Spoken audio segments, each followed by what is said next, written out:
I was born and raised in Appalachia. I spent my first 22 years in Kentucky, then moved to Tennessee.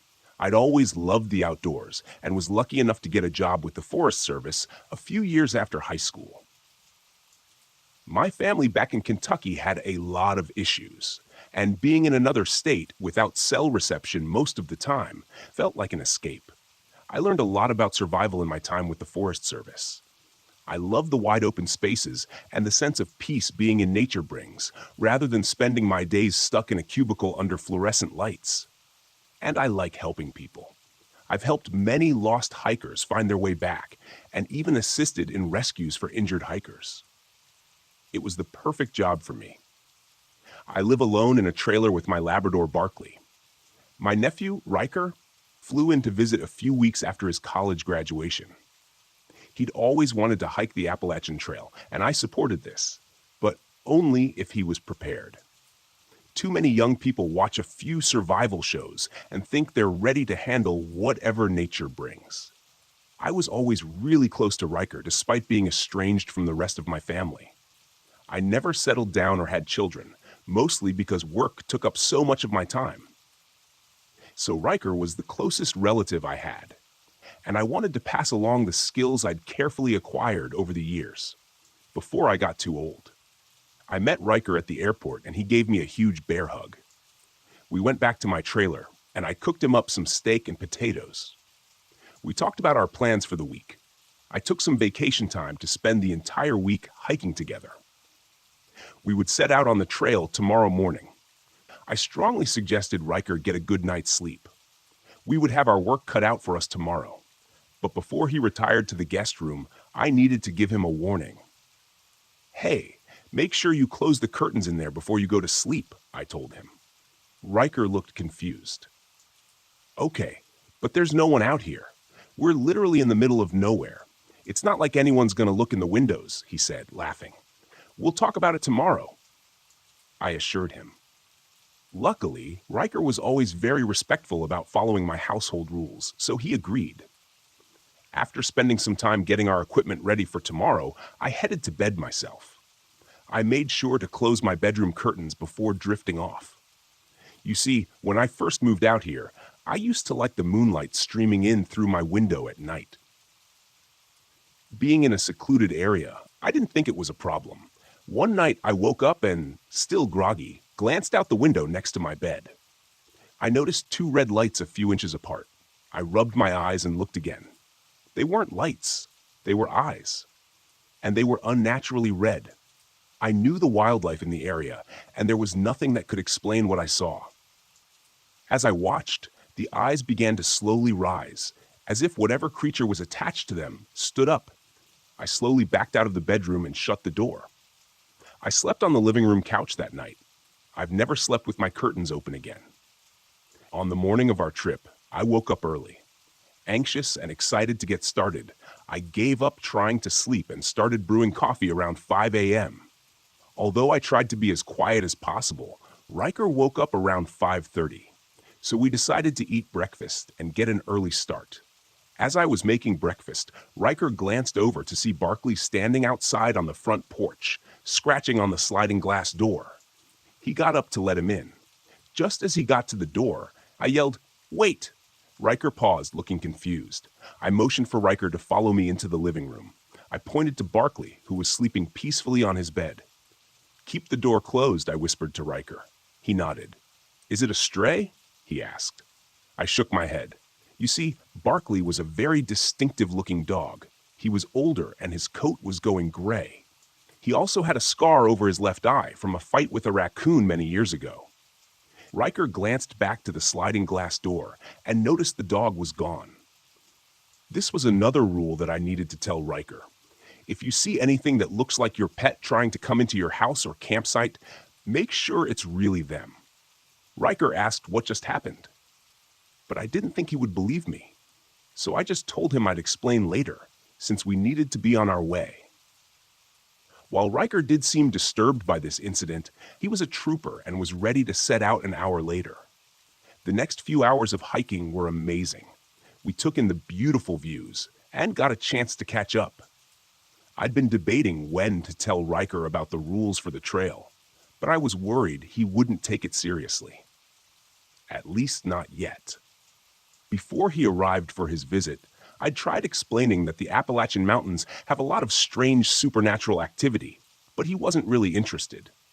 I'll admit, I didn't believe most of it either, at first. It took seeing it with my own eyes for me to understand. But that's why I'm here with my nephew, to show him that things are out there that we can't understand. But if we follow the rules, we'll be okay. After another hour of hiking, Riker began to look uneasy and stopped every few steps to look around. Finally, I stopped to ask what was wrong. "Don't you hear that?" he asked. I shook my head. We continued walking while staying quiet. Then I heard it. The sound was similar to a tornado siren off in the distance, but it sounded distorted. I stopped Riker in his tracks. "We need to get as far away from that noise as possible," I said. Riker briefly tried to argue that we should get closer in case it's a weather alert siren. I let him know it was deadly serious that we get away from the source. We started running in the opposite direction. Eventually, the sound started to fade, like it was getting farther away. But a few minutes later, we heard a loud blast from the siren, almost right in front of us. "What the hell?" Riker yelled, putting his hands over his ears. We were running hard now, which was extremely unpleasant, carrying all our equipment. Suddenly, we were forced to stop dead in our tracks. The ground beneath us started to shake, and what looked like an old vine-covered telephone pole with speakers at the top began moving across the trail. The siren was deafening. Riker and I booked it. We didn't stop moving until we hadn't heard the siren for a good 20 minutes. We both tripped over roots several times and were pretty scratched up and out of breath by the end. Riker demanded an explanation. He wanted to know what the hell was going on out here. So I decided it was time to have the talk with him. He'd be much more open-minded now that he'd seen some things with his own eyes.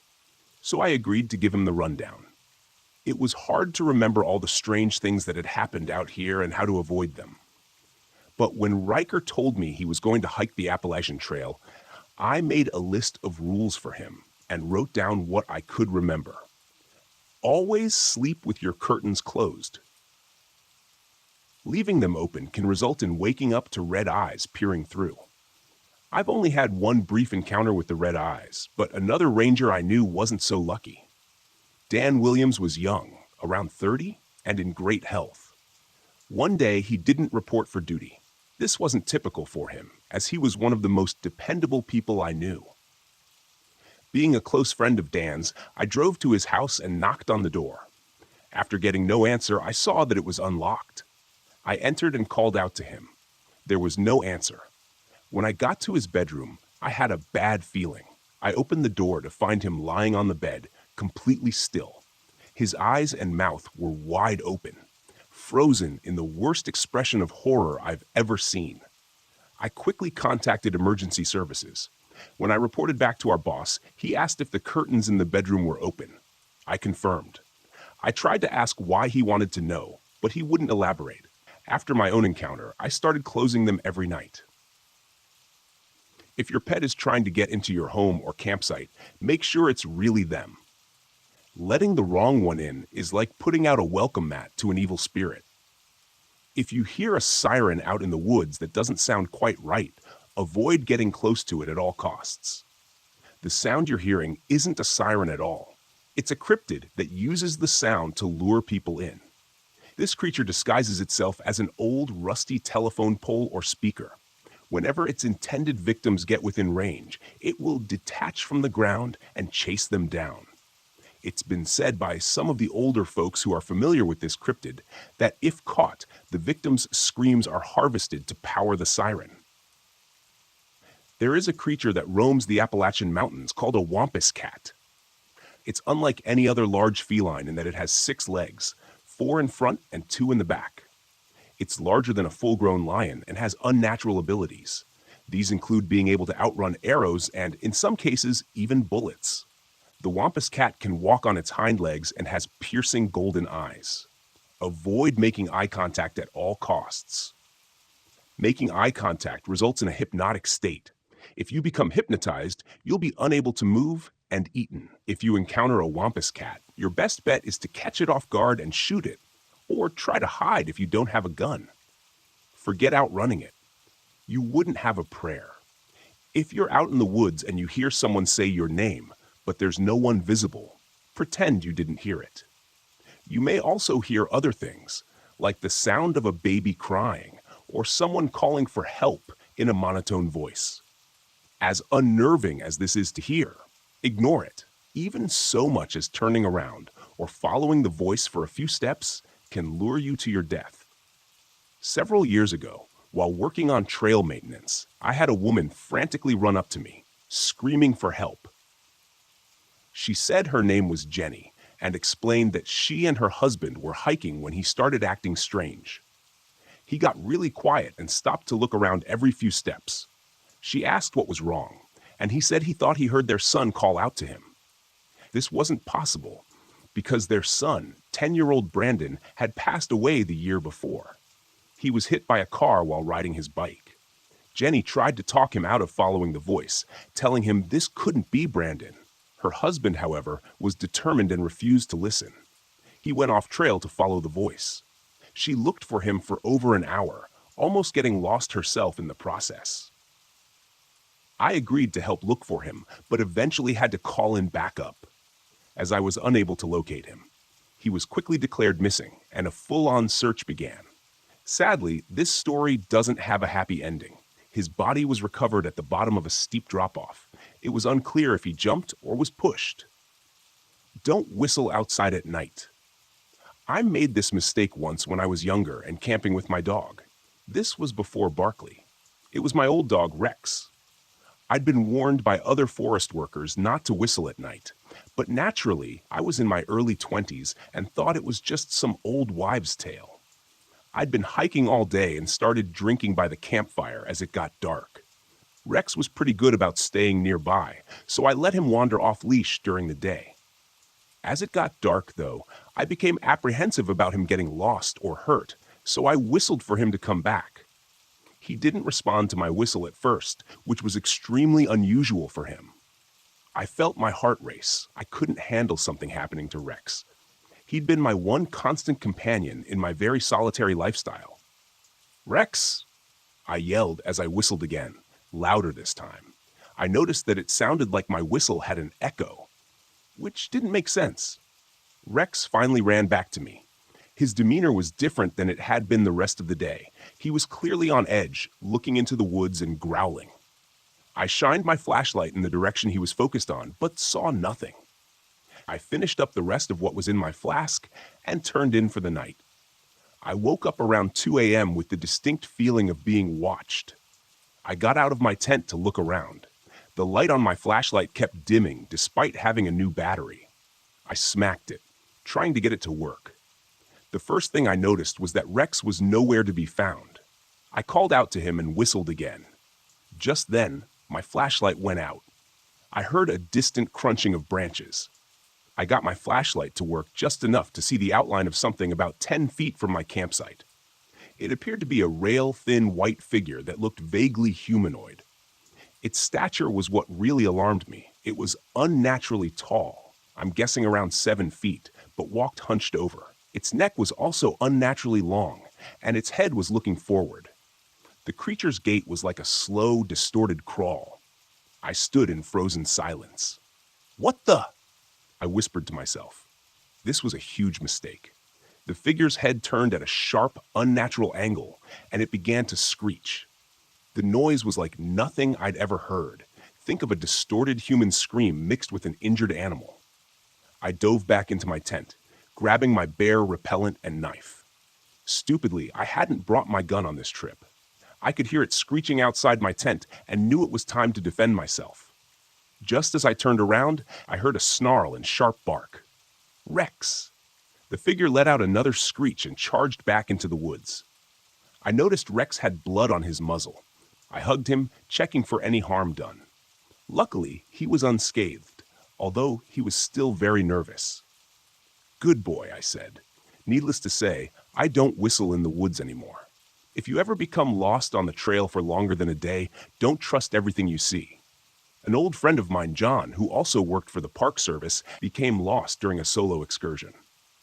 He was a very skilled survivalist and knew the trails like the back of his hand, so I was shocked when I heard he was missing. He was found about a week later, but he wasn't himself. He babbled on and on about finding a cottage with a woman living there who rescued him. He said she gave him tea and pastries, then allowed him to stay in her guest room. He reported feeling drowsy the entire week he was there, but had strange memories of the woman coming in and out of his room with food and tea. He said some of the tea had sliced mushrooms floating in it. When he was asked how he got out, he said he just woke up one day on the forest floor. John attempted to show his rescuers where the home was, but there was nothing there.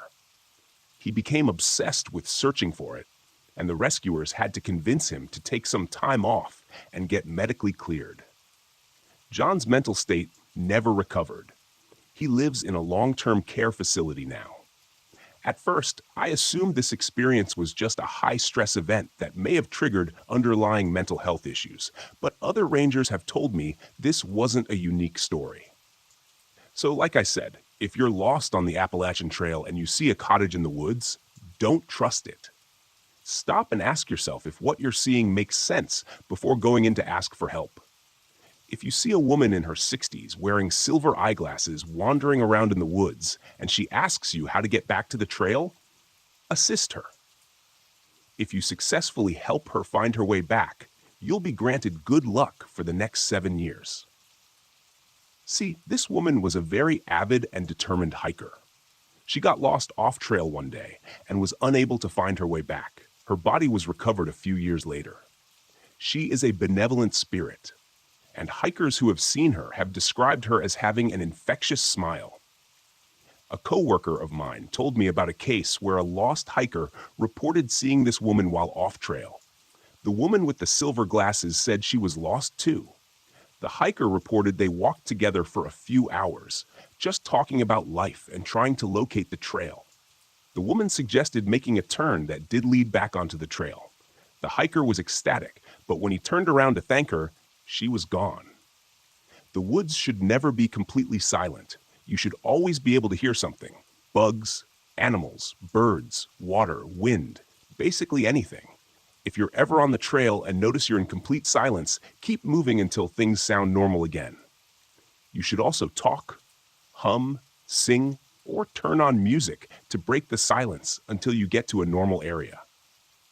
I don't have first-hand experience with not following this rule, as the uneasy feeling of being in total silence is usually enough to keep me moving.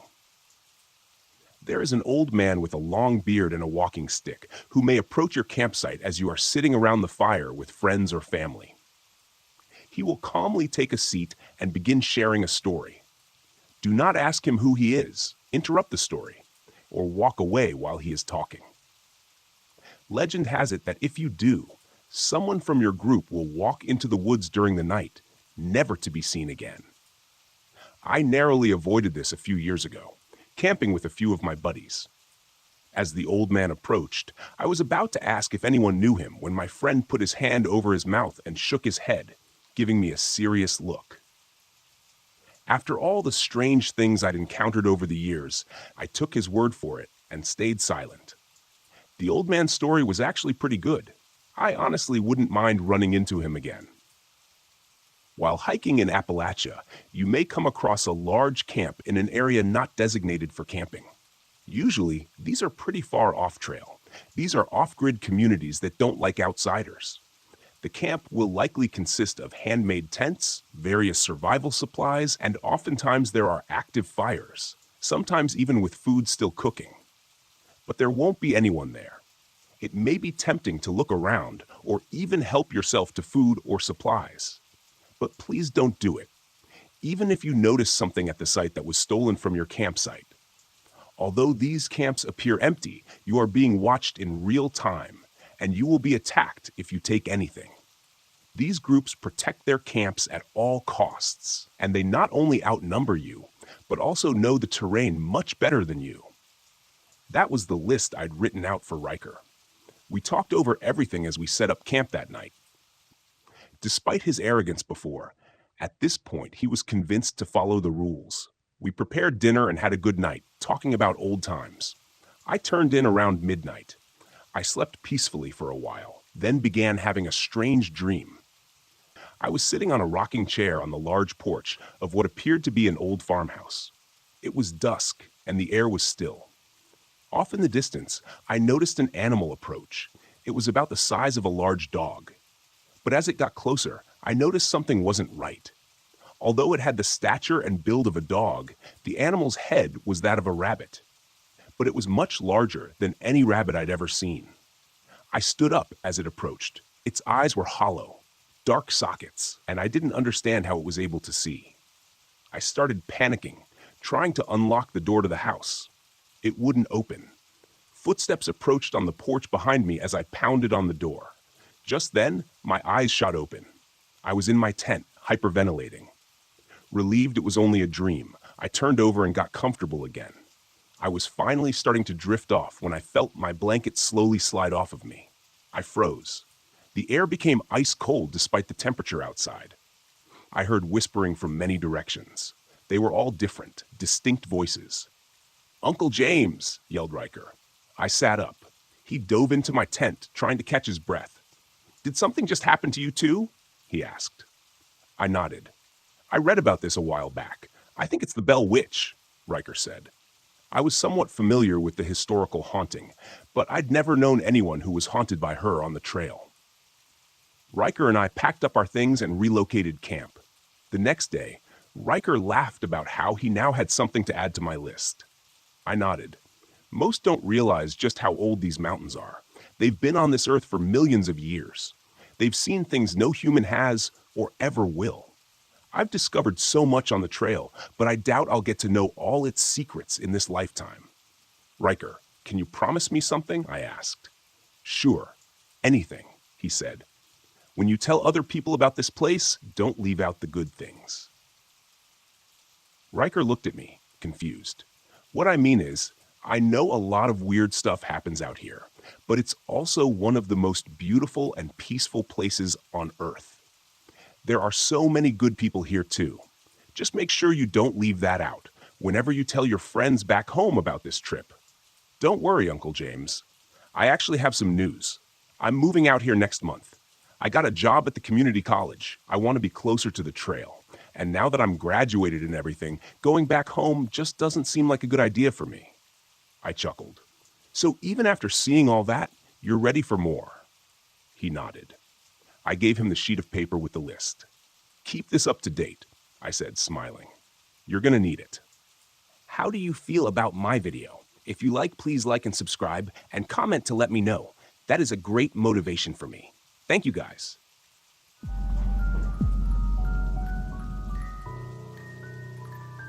On a hot night in August, with my head splitting open, I went for a run.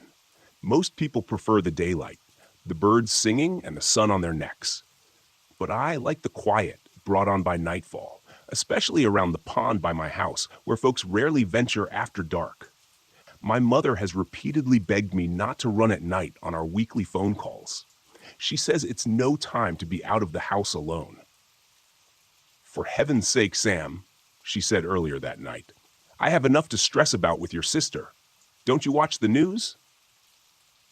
I could see my mother wasn't going to drop the subject, so I decided to put her mind at ease. I told her I would stop running at night.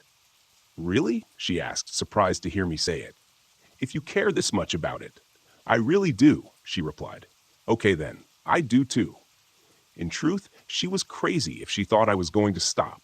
I needed it more than ever, seeing as a headache had woken up in my head that morning and grown increasingly bitter with each passing hour. By dinner time, I could barely breathe and chew food at the same time. The concentration it took to do both was just too much to muster. I've gotten these headaches all my life. They've baffled doctors and driven away partners seeking a night of sleep without being jolted awake by pained screams. They get so bad sometimes that dogs bark and snap at me when I pass by them, like they can smell the blood pounding behind my eyes. So that night in August, despite what I told my mother, I ran. I ran because sometimes if I run fast enough, I can leave the headache behind, like a lost child sitting on the curb. But the pain pursued me aggressively that night. It followed me my entire run, licking at my heels until I could barely keep my feet moving in proper rhythm. The run became an awkward jog at best, punctuated by the small cries that occasionally slipped from my lips. My feet pounded the street, then the trail around Emerson Pond, as I tried not to think about the pounding in my head. The pond has become my private sanctuary, what with only a few locals bothering to walk the trail, and half of those teens looking to smoke their herbs in private. The pond is nothing special to look at, really, but something beyond the isolation it offers has always drawn me in. I like the area just past the black gazebo best. It's comfortable and safe, my own corner of the world tucked away from the eyes and ears that pry. I had just passed the gazebo, in fact, when the pain in my temple suddenly intensified. It got so bad I had to stop running or risk falling down. I pressed my fist against the side of my head as if to hold my skull together, a sailor plugging the leak in a sinking boat. My brains felt as if they would erupt from my ears and ooze down my running clothes if I took my fists away for even a moment. My vision swam. I choked on the night air, sputtering and coughing, and spitting up droplets of mist that hung for a moment in the pale yellow light. My head felt like the sound a knife makes when it's dragged across the sharpening stone. Right about the time I finally took a breath, forcing the night air down into my burning chest, I heard the baby crying in the trees. The noise was like a bucket of cold water to the face. I squinted between the trees and into the pool of shadows, dissecting it with my eyes. I couldn't see past the first row of trees, and yet the cries were as loud as if I were standing next to a crib, the agonizing cries of a baby, primal and raw. I thought of the homeless people that sometimes lived in the parks, addicts and other unfortunates. I see them sometimes, stealing away to their hiding places when they think no one is looking. They've been dealt a poor hand and played it as well as could be expected. Like most people, I look the other way when they come around with their hands out. Hey, mostly because to stare too long, to look too closely into their eyes, affords me uncomfortable views of myself. Catching my breath with a din of cricket chirps pressing down on me from all sides, I listened to the crying in the trees, the screams for help. I thought if I stood there a while, if I waited long enough, someone would pick it up, comfort it, and stop it from crying. I figured they were likely far more scared of me, a citizen who might call the police, than I was of them. But the crying didn't stop. It continued unaided, and if anything, grew in desperation, until even the oppressive buzz of the night insects bowed under its weight, and all that could be heard were the shrill wailings of that unseen child. I could stay quiet no longer. "Is someone there?" I finally called out, but the only reply was more crying, more wailing. If there was anyone else present, they weren't making themselves known. Deciding I'd had enough, I pulled the phone from my pocket and dialed the police. After giving a brief description of my location to the operator, I told the gravelly-voiced woman what was happening. "A baby?" the operator asked. "That's right." Although the headache had receded to the back of my mind, I still felt it poking around back there, a ghost floating in my peripheral, an echo. "Then the bone. Can't you hear it?" There was a pause on the line as the operator listened. "I'm afraid not." I huffed into the night. "That's ridiculous. It's louder than—" I stopped talking. I stopped talking because I realized the crying had fallen silent. Only the insects were screaming now, their leg sounds accompanied by the soft lapping of nearby pond water. "Are you there?" Yeah. "Yes, I'm here." "Do you want us to send an officer? A patrol car can be there in a few minutes." I listened again to the trees, but they were as silent as empty graves. How embarrassing. I felt like I'd brought my car in to be serviced only to have the problem disappear when I explained it to the mechanic. "If you're still there, I need you to say something." "Sorry, yes. I think you should send someone. I know what I heard, but I can't. It was so dark out there. I can't go in there." "That's fine. Stay put and an officer will be there soon." "I'm okay. I'll be okay. I said, more to myself than to the operator. She offered to stay on the line, but I declined, assuring her I would keep my distance until the officer showed up. As I hung up the phone and returned it to my pocket, the bushes beneath the trees shifted. They rustled as if disturbed by something or someone. "Who's there?" I called out. I waited a heart-pounding moment. Then, "Sam," a voice oozed from the shadows, drawing out the sound. I froze. I wanted to back up, to walk away, to run, but my legs had gone icy cold. "That's not my name," I said, trying to keep my voice from wavering.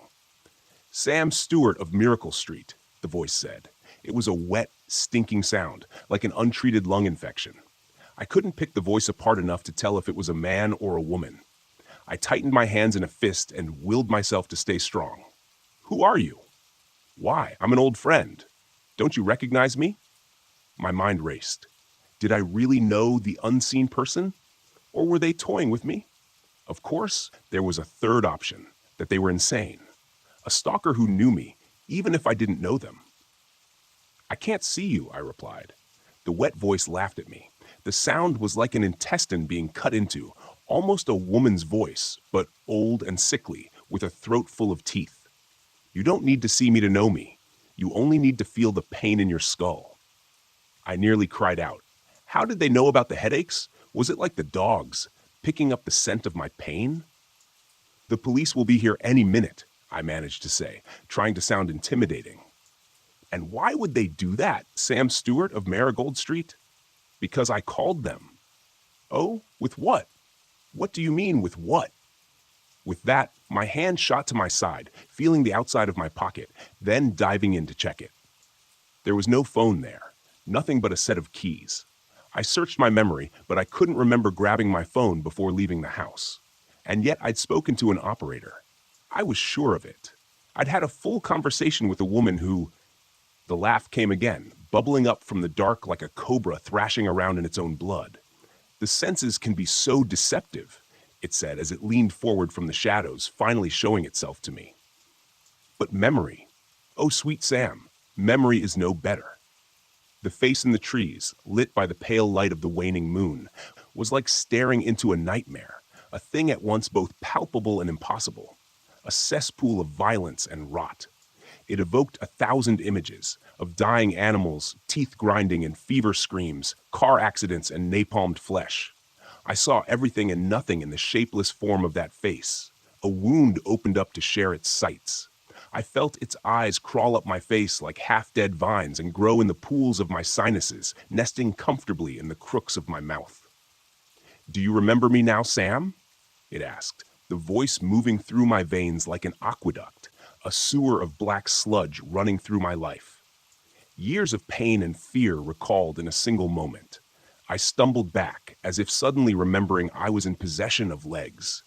Then I ran as hard as I could, stumbling over myself to escape that place, to put it behind me and not look back, not ever look back. "Don't you want to save the child?" the face in the trees called after me. I reached my house a few frantic minutes later. The distance hadn't calmed my nerves, nor did all those glances over my shoulder to make sure I was alone. I clawed the door open like my back was on fire and threw myself inside, slamming it shut behind me so hard I thought it would crack the frame. My clothes were soaked with sweat. I fell on my phone and called the police. Before the other end picked up, I briefly wondered if this time the call was real, or if it was another false memory. No use thinking like that, I decided. But what would I say to the operator? Would I tell them about the baby's cries? About what I'd seen in the stranger's face? Was it even a face that I'd seen? I had no time to decide. The operator picked up and asked me the nature of my emergency. I was relieved to hear the woman's voice sounded nothing like the previous one. Hers was a vaguely southern accent, like a rest stop diner waitress. "Hi," I stuttered. I just wanted to. I started feeling silly the moment I tried to put the experience into words. How to explain the intangible? How to boil down 1,000 fears into a handful of sentences? I don't know if I'm calling the right number, to be honest. What seems to be the problem? I was just running by the pond, Emerson Pond. The words gave me chills now. There was someone there who looked suspicious. As the word slipped from my mouth, I wanted to slap myself for saying it. Suspicious. Why was I so embarrassed to tell the operator the truth? Was I afraid of being mocked? Ridiculed. Called crazy by someone I'd never met. I'm home now, I added for some reason. The operator did her best to extract the information from me, but she had her work cut out for her. Can you describe the person you saw? She asked. Ulcers, infections, rotten eggs, burnt meat, and undercooked fish. Flies buzzing in bile. Neglected sewers of an ancient city teeming with... I'm sorry, I couldn't see her face, I replied. It was a woman. I think so. I didn't see what she was wearing. I'm really sorry. That's perfectly all right. The operator was patient with me, professional and thorough. But when I hung up a few minutes later, with her promising a patrol car would be sent around to investigate, I didn't believe the woman had any such intent. It was a long night, made longer because I didn't sleep a minute of it. As the clocks in the house ticked on like centipede legs, I lay in bed with my eyes open. I stared at the television on the opposite wall, and yet I had no idea what was playing or even in what language the thing had been broadcast. The only images in my mind came from the memories of Emerson Pond, poorly recollected moments of anxiety and disgust. But memory, oh sweet Sam, memory is no better. When the sun came up for air, I took a shower and called the office to let them know I wouldn't be coming in. I made up something about being up all night throwing up, which was as close to the truth as they were going to get out of me. They only gave me a little grief, being that I rarely called out, and I'm sure I must have sounded terrible after the night I'd had. A lack of sleep wasn't the real reason I called out, however. I'd pulled all-nighters before and gone to work fine the next day. I have that in me. The real reason was that halfway through the night, I decided to return to the pond, to the place with the black gazebo, to see the face in the trees. It was a crazy idea, and I knew it. I had no delusions otherwise. However, I knew my mind wouldn't allow me to move on until I cleared up the mystery of exactly what had happened to me. I have that in me as well. A drive that drives me mad. A longing to know the deeper and the darker. I'd thought of going back with someone, safety in numbers and whatnot, but I gave up on the idea when I realized there was no one to go with me. I have one sibling, a sister who lives nearby who always has a newborn to worry about.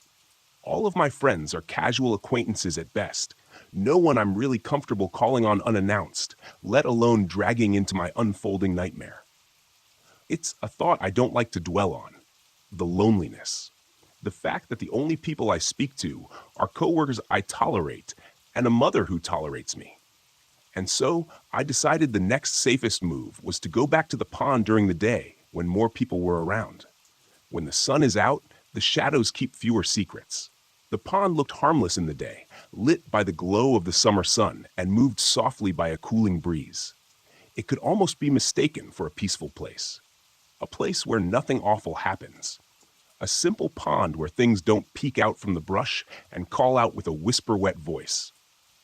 A few people were walking its trail that day, seniors mostly, on account of it being a work day. A group of ducks was even making the most of the good weather. They splashed and quacked and bobbed for small fish at the center of the pond, as if they weren't the most ridiculous of God's inventions. I walked slowly but steadily along the path. Accustomed to visiting it at night, I was surprised to see how much sunlight filtered through the canopy of leaves and lit up the dirt path. Yet it was tainted to me, stained dark by the events of the previous night. And even where the sun touched it, the earth seemed cold and drained of blood. I caught sight of it as I rounded the bend. The gazebo was an organized pile of old wood, chewed on by termites and worn down by rain.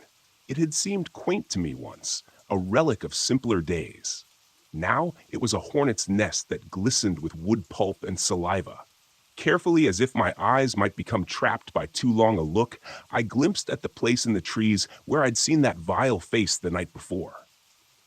My mind attempted to make shapes where there were none, assembling the various shadows and branches into silhouettes. A false recognition of patterns. A bad puzzle solver shoving pieces together that didn't fit. The truth was, There was nothing there. No silhouette, no grinning nightmare face. Just trees and brush and the vines that choke them. Emboldened by the simple signs of nature, I approached the place in the trees that had wholly occupied my thoughts since my last visit. It wasn't enough to see it from a distance. I needed to fully remove all doubt from my mind if I was to return to my life with a clear conscience and a satisfied curiosity. What ground I could see was normal enough, the usual layers of old fallen leaves and bits of bramble and rock that covered much of the property surrounding Emerson Pond. The most shocking thing there was an ant carrying a half-dead moth on its back, a proud offering to queen and colony alike. There was also a strange smell permeating the air. A lingering dampness seemed to have settled over the ground there. The sweet remnants of decomposition, perhaps from some long-gone animal that had crawled into the brush to die alone, the way some do. At least, I hoped that was the explanation. Even then, as I tried to convince myself of the story I'd invented, I felt the rising tide of pain in the depths of my skull. I could tell the headache was going to be particularly bad. The air, so ripe with decay, grew thick with a metallic smell of blood, and the trees pitched and swam and reached for me with crooked arms. I felt the sensation of wind on my face, and then the taste of grass, and then finally, nothing. Gently, lovingly, my mother stroked my hair. I was safe in her arms, and the headache was gone. She knew just how to coax me to sleep, a deep sleep that eased my pain and took away all tension and doubt. Cradled in protective arms like a small child or a baby, my eyes shot open to the cancer that held me, a face of slipping sludge, a crown of bloodied hands and insect mandibles sucking sewer. Great eyes held me in their bruised stare, a mouth like a puncture wound, open to smile down at me, 1,000 tongues sliding over broken bone. Welcome back, Sam Stewart of Marigold Street. My legs didn't work, wouldn't work. I gripped and clawed and crawled away, dragging useless feet behind me, calling for help with a hoarse, itching throat. It was night, and the shadows had returned. They can't hear you, the voice in the trees bubbled. They couldn't remember if they did. I squeezed and beat my legs to feel something, to no effect. I spun to face it. The face hadn't moved, and yet I feared it no less. Unseen fingers pressed into my skull like a child dipping into finger paints. I squinted tightly, trying to force them out, but they only wormed their way farther in. "What are you?" I asked. "What do you want from me?" "You returned to me." The voice bled. I heard a baby. I need to know if it's..." The word died in my throat, as if saying it aloud would make it true. Just the thought alone was unbearable, and the shadowy fingers shivered inside my skull. "Why didn't you tell them?" it asked. "Who?" "The police. The call you made when you got home. Why didn't you tell them about the child?" My eyes fell to my dead legs. I didn't think they'd believe me. A laugh came. "No, sweet Sam, you were scared to tell them what you'd done." I blinked tears away. "What does that mean? What are you talking about?" "You brought her to me, just like you brought the others." "I don't." Before I could protect myself from the assault, faces began flashing through my mind, each one like heat lightning searing my eyes. Men and women alike, fed stories and lured into the woods. Children pulled from the street and dragged from their homes. Babies taken from... "Stop it!" I felt as if my vocal cords would tear, and yet I wasn't sure I'd even made a sound. The strings in my mind were being played so masterfully, so brutally. I wasn't sure of anything at all, not even the things I said. "Do you want their name, Sam Stewart?" the voice teased. "This is a trick, like a phone call. You're making this up, making me see things that aren't there." "I didn't invent anything, Sam Stewart. You did. You called the police almost a year ago now. I just made you remember it. I help you to remember, and I help you to forget. Sometimes you wake up, sometimes you run, but you always come back." I shook my head fiercely. "No, I don't believe you." "You don't have to. Soon you'll forget everything you've heard here, everything you've seen, even my pretty face.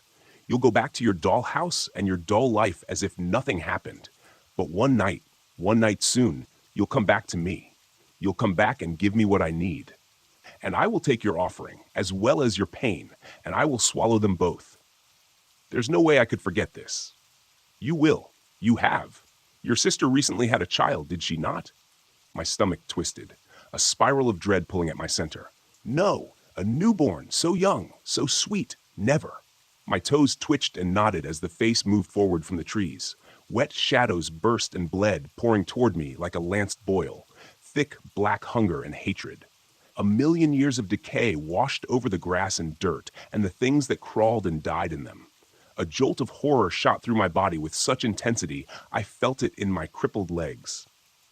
You say many things, Sam Stewart, yet you think others. You hate your sister. You hate your child. Your mother always preferred her over you, until she died, that is. My legs, alive again, kicked out at the drowning shadows, and then I was up and running. Lungs burning, air. Unblinking eyes peeled wide as my chest rose and fell, feet running on dirt and then concrete as I left the pond and the nightmares behind. I felt fingers draw out of my skull and take something with them. My feet pounded the cooling blacktop as I pushed myself hard, running toward home. House after house, street after street. By the time I got home, my headache was gone and my heart rate had leveled out. Another good run in the books. I'd run that path around the pond so many times I barely noticed it anymore. But then, I suppose that's just how things are. We forget so much more than we remember. I had the feeling I'd forgotten to do something, but the feeling soon passed. I took a shower and got ready for bed, knowing I would sleep well after such a strenuous run. I have a good life. It's a bit lonely sometimes, but it's good. I have a sister who I see every so often. She had a child once, a girl, but it didn't live long. At least my mother wasn't around by then to bear that heartache. The only complaint I have is the headaches.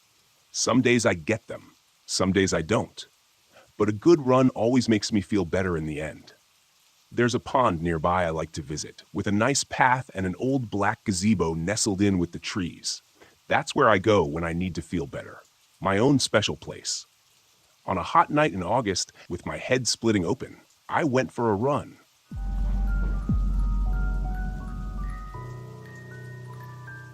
There's a story I need to tell. This seems as good a place as any. It happened at the Devil's Elbow. The Devil's Elbow is a jagged peak that juts up from a ridge in the Sierra foothills. It's in the southern part of the state, not far from where the mountains give way to the desert. There's a rounded rise further down the ridge that people call Hip Hill. When viewed from the proper angle, it resembles a man lying on his side with his bent elbow poking up. That's how it got its name. Well, that and the reputation the area has. Not many people venture up the slopes of the Devil's Elbow, and of those that do, not all of them come back. I've lived around here most of my life.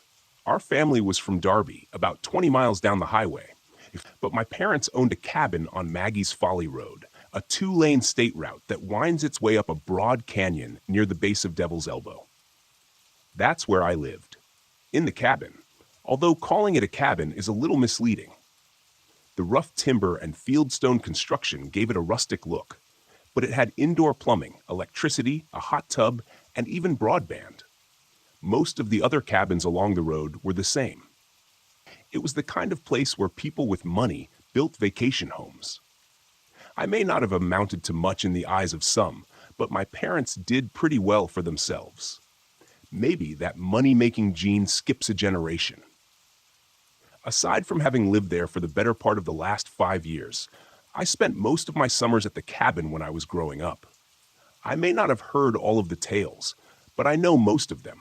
Strange sounds, strange tracks, strange occurrences. My older brother Brad once told me about the time he went out on a search party with our dad looking for a missing hiker. I was too young to go along, and he kind of lorded that over me. But when they came back, he wasn't so smug anymore. He told me the story that night, whispering down from the top bunk. He said they were only a few hundred yards up the slope of the Devil's Elbow when the sheriff's deputy leading their party raised his hand for everyone to stop. He asked if anyone heard anything. Nobody did, at all.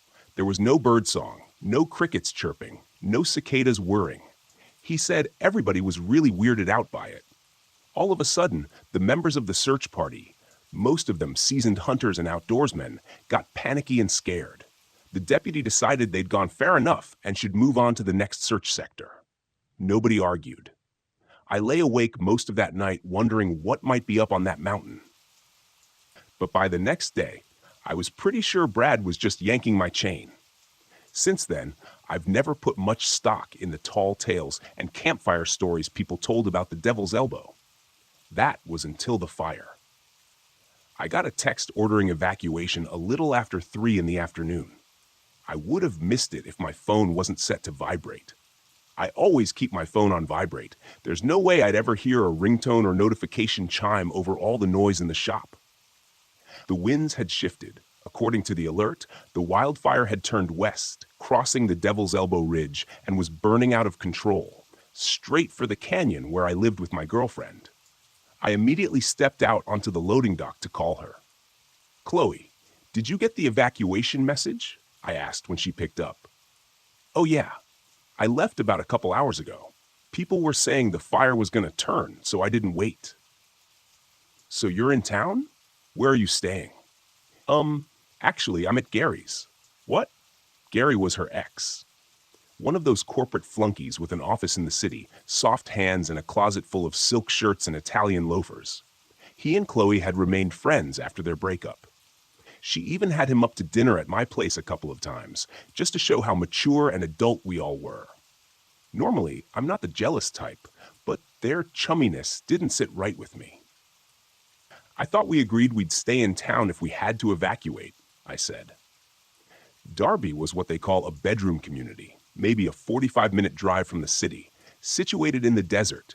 It had a main drag lined with upscale boutiques and restaurants, surrounded by gated communities. On the outskirts of town were a couple of strip malls for the regular folk, 2 chain motels, and Reggie's Rods and Chops, the custom car and motorcycle shop where I worked as a machinist. Most of the hot rods, muscle cars, and choppers we built wound up as little more than lawn ornaments for rich people, but I can't complain. It's a pretty good living. You want me to stay in some cheesy Best Western or Comfort Inn? I can't even. You know I have anxiety. I need to be someplace familiar. She was almost in tears. That always got me. We could hash things out later. Gary had one of those fake haciendas, all tile and stucco. The place reminded me of a 90s-era Taco Bell. It was in a new development near the edge of the desert, far enough away from the wooded foothills below the Devil's Elbow to be safe. Okay, I said. We'll figure it out. But what about Dizzy?" Gary was not fond of my dog. "Oh." "What do you mean, oh?" "David, I'm so sorry. I forgot her." "You left my dog in a forest fire?" "Don't shout at me. I was so scared." The fire was coming, and there was so much smoke, and I was rushing to get away, and you know I have anxiety. I don't know what other excuses she gave because I hung up, leapt off the loading dock, and sprinted for my Jeep. You have to understand, Dizzy is pretty important to me.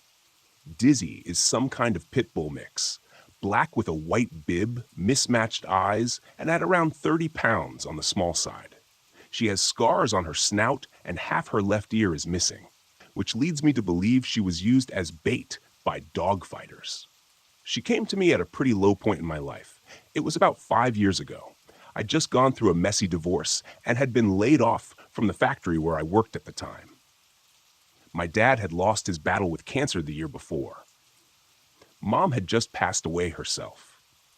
I think she died of a broken heart. Sounds sappy, I know, but I'm pretty sure it's true.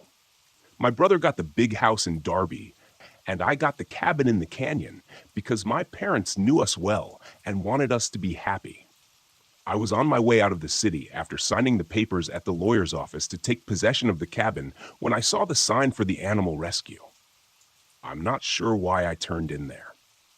When people ask, I always say, I figured a guy who lived in a cabin is a guy who should have a dog. That's not true. It's just something I made up so I'd have an answer to a question I didn't have an answer for. Whatever the reason, I pulled into the shelter and told the woman behind the counter that I wanted a dog. She told me I was in luck. They had plenty. There were lots of purebred labs, retrievers, and collies, Dogs that had been Christmas gifts when they were puppies and then dumped at the shelter when they got big and the kids lost interest. I'm sure they were great dogs.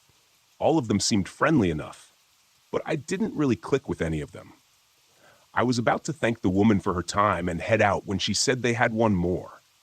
She didn't sound hopeful, but I said I'd look at it just to be polite. That's when I met Dizzy. She didn't take to me right away, just kind of hid behind the shelter lady with her head hung low. I got a couple of treats from the jar on the counter and managed to get her to take them from my hand. Once she had the treat in her mouth, though, she'd run back behind the shelter lady to gobble it down. Dizzy had been confiscated from her previous owner by animal control and had been in the shelter for more than 2 years. She was a bully breed, mostly black, probably about 3 years old, had different colored eyes, scars, and a missing ear. The only thing that would have made her less adorable was if she had horns and cloven hooves, according to the shelter lady. Right about the time she was explaining that to me, Dizzy let me give her a quick scratch. She wagged her tail. It was only 2 or 3 times, but that's all it took. You could have stuck a fork in me because I was done. The only question I had was, how much? Turns out you can't just hand them some money and walk away with a dog. There's an application and a background check. I even had to give references. It took 2 weeks to get approved. While I waited, I made a trip to the shelter every day. They were open to take Dizzy for a walk or play fetch every day. When they brought her out of her kennel, she'd get so excited when she saw me that she'd spin in circles until she couldn't walk straight. The day the adoption was official, I changed her name to Dizzy. The shelter staff had called her Edna. That just wasn't going to work. It was just the 2 of us for the next couple of years. We settled into the cabin. I got hired at Reggie's. Life was good. It was the first time in a long time that I felt like I wasn't just going through the motions. Then along came Chloe. That was good too, at first. Things started to get a little iffy when she moved in with us. Chloe had opinions that she didn't mind sharing. She didn't think animals should be kept as pets. It was demeaning to their intrinsic nobility and symbolic of neocolonialism. She would tell me stories she'd read somewhere, she couldn't remember where, about how dangerous pit bulls were, that they could lock their jaws, about how sometimes they just snapped for no reason and mauled innocent little children. I knew all of that was BS, but it was easier not to argue. At one point, she asked me what I would say if she told me she wouldn't marry me unless I got rid of Dizzy. The thought that popped into my head was, who said anything about marriage? Instead, I told her that Dizzy would probably only live for another 8 or 10 years. If we were still together, we could get married then. That did not go over well. Chloe packed her bags. She made it as far as the front porch before she had a panic attack and collapsed. For her part, Dizzy didn't seem to care much for Chloe either. She never got aggressive or anything. She just ignored her. In all honesty, I can't think of anything that would piss Chloe off more than just being ignored. Coming up out of the desert and approaching the foothills, I could see a couple of highway patrol cruisers on the road ahead, blocking the turnoff to Maggie's Folly. They would never let me pass. Not to rescue a dog. But there was an old cutoff just to the south, not much more than a rutted dirt track through the desert. It followed the top of a low bluff before turning east into a draw that would eventually lead to the canyon road a couple of miles below my cabin. My Jeep was beefed up from stock, one of the advantages of working in a custom vehicle shop.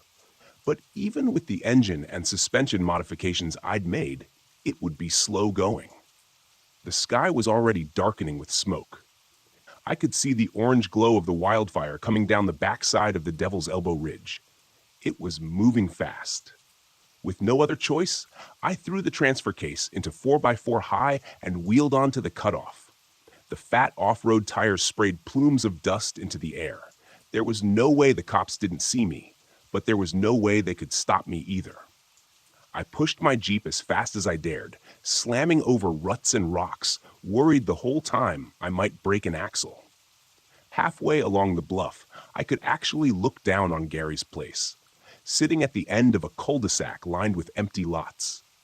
He was very proud that his was the first home in that section of the development. It was a good ways off, and I was being thrown against my seatbelt hard enough to rattle my teeth. But I thought I could make out two figures reclining on lounge chairs by the pool. I couldn't believe it. She abandoned my dog to die in a wildfire, and now she's relaxing poolside, sipping mojitos with her ex-boyfriend. Once I turned into the draw, the going got tougher. I had to shift into 4 low. The cutoff was more overgrown than I remembered. Low-hanging spruce branches slapped against the windshield, cracking the glass and scraping down the sides of my Wrangler. More than once, the skid plate slammed against a rock or root with a jarring blow. I had to be careful. Lots of animals were fleeing the fire. Several times, mule deer and whitetails jumped out onto the trail in front of me. I even spotted a couple of elk bawling their way downhill through the underbrush. My tires spun, caught, lurched forward, and spun again, making my progress nightmarishly slow. My phone vibrated in my pocket. I ignored it, concentrating on keeping the Jeep upright and moving forward. Finally, after what seemed like an eternity twice over, I broke into the clear and turned onto the smooth asphalt of Maggie's Folly. I floored the gas pedal. It was a little after 5 according to the dashboard clock, and sunset at that time of year was just before 7. But when I whipped into my driveway, slewing sideways on the loose gravel, the smoke was so thick it might as well have been midnight. Ash drifted down from the sky like an early snow. I took the porch steps 3 at a time, fumbling my keys twice before I managed to get the door open. Dizzy should have been right there. She always knows when I pull in the driveway. She always greets me at the door, spinning in circles until she can't walk straight. "Dizzy!" I shouted. "Come on, girl!" Nothing. The cabin's lower level has an open floor plan. I could see she wasn't downstairs. Up on the second floor, I checked the bedrooms, closets, bathroom, and under the beds. I couldn't find my dog. The only place left was outside. I'd told Chloe 100 times never to let Dizzy outside by herself. The canyon wasn't wilderness, but it was close. There were coyotes, bobcats, bears, maybe even some wolves and mountain lions. Dizzy wasn't big enough to take on a pack of coyotes, let alone a wolf or a cougar. I dashed out the back door. Heat hit me like a fist in the face. The yard was empty. "Dizzy!" I shouted, then immediately doubled over in a coughing fit. The smoke was thick. The fire was no longer an orange glow in the distance. I could see flames through the trees. "Dizzy!" I shouted again, running to the edge of the woods. More coughing racked me so hard I vomited. I heard something moving through the brush. It wasn't Dizzy. Whatever it was big and moving fast. Branches snapped like gunfire. Trees swayed. A cold, hard panic gripped my heart as I backed away. Maybe 20 yards into the trees, I saw motion. Just a blur, really, but bigger than any bare air I'd ever seen. I kept backing away until I thumped against my storage shed. That's when I heard the low whining. "Dizzy?" I dropped to the ground, peering into the gap under the shed's floor. No dog. I ran around to the other side. She wasn't there. There was a weak yip. It came from inside. I kept the key on a hook beside the kitchen door, but there was no time to run back and get it. Instead, I shoved my fingers through the gap between the double doors and yanked. It took 3 good hard pulls with everything I had before the hasp screws ripped out of the wood. Inside, Dizzy was cowering in the back corner, panting and hacking from the smoke. When she saw me, she trotted to the door and tried to spin around, but there wasn't enough oxygen in the air. She fell over. I scooped her up into my arms and ran for my Jeep as fast as my burning lungs would allow. The roof of my cabin was smoldering. I could see the glow of burning trees further down the canyon. The fire had flanked us, and we were in danger of being cut off. I began to realize that we might not make it out of here. Back in the Jeep, with the windows closed, the air was slightly more breathable. Dizzy seemed to perk up a little. I jammed the transmission into gear, wheeled around, and sped down as fast as I could. In the smoke and darkness, heat battered us. Flaming embers sparked off the hood and windshield. I babbled prayers to a God I wasn't sure existed. 3 miles along, just when I started to think we might make it, A fallen tree, blazing so hotly the asphalt beneath it bubbled, blocked the road. I screamed incoherently, beating the steering wheel with my fist. Dizzy put her front paws on my thigh and licked my face. I wrapped her in my arms and began to cry. How long had Chloe been locking her in the shed? Why would she do that? Dizzy panted and whined in my arms. The heat had become almost unbearable. At least Dizzy wasn't going to die alone. Then it hit me. The cutoff.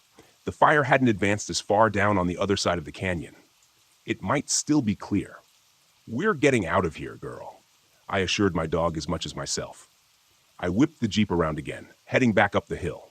In the smoke and darkness, I missed the turn and had to reverse back down the road for 50 yards or so, plunging the Jeep back into the trees.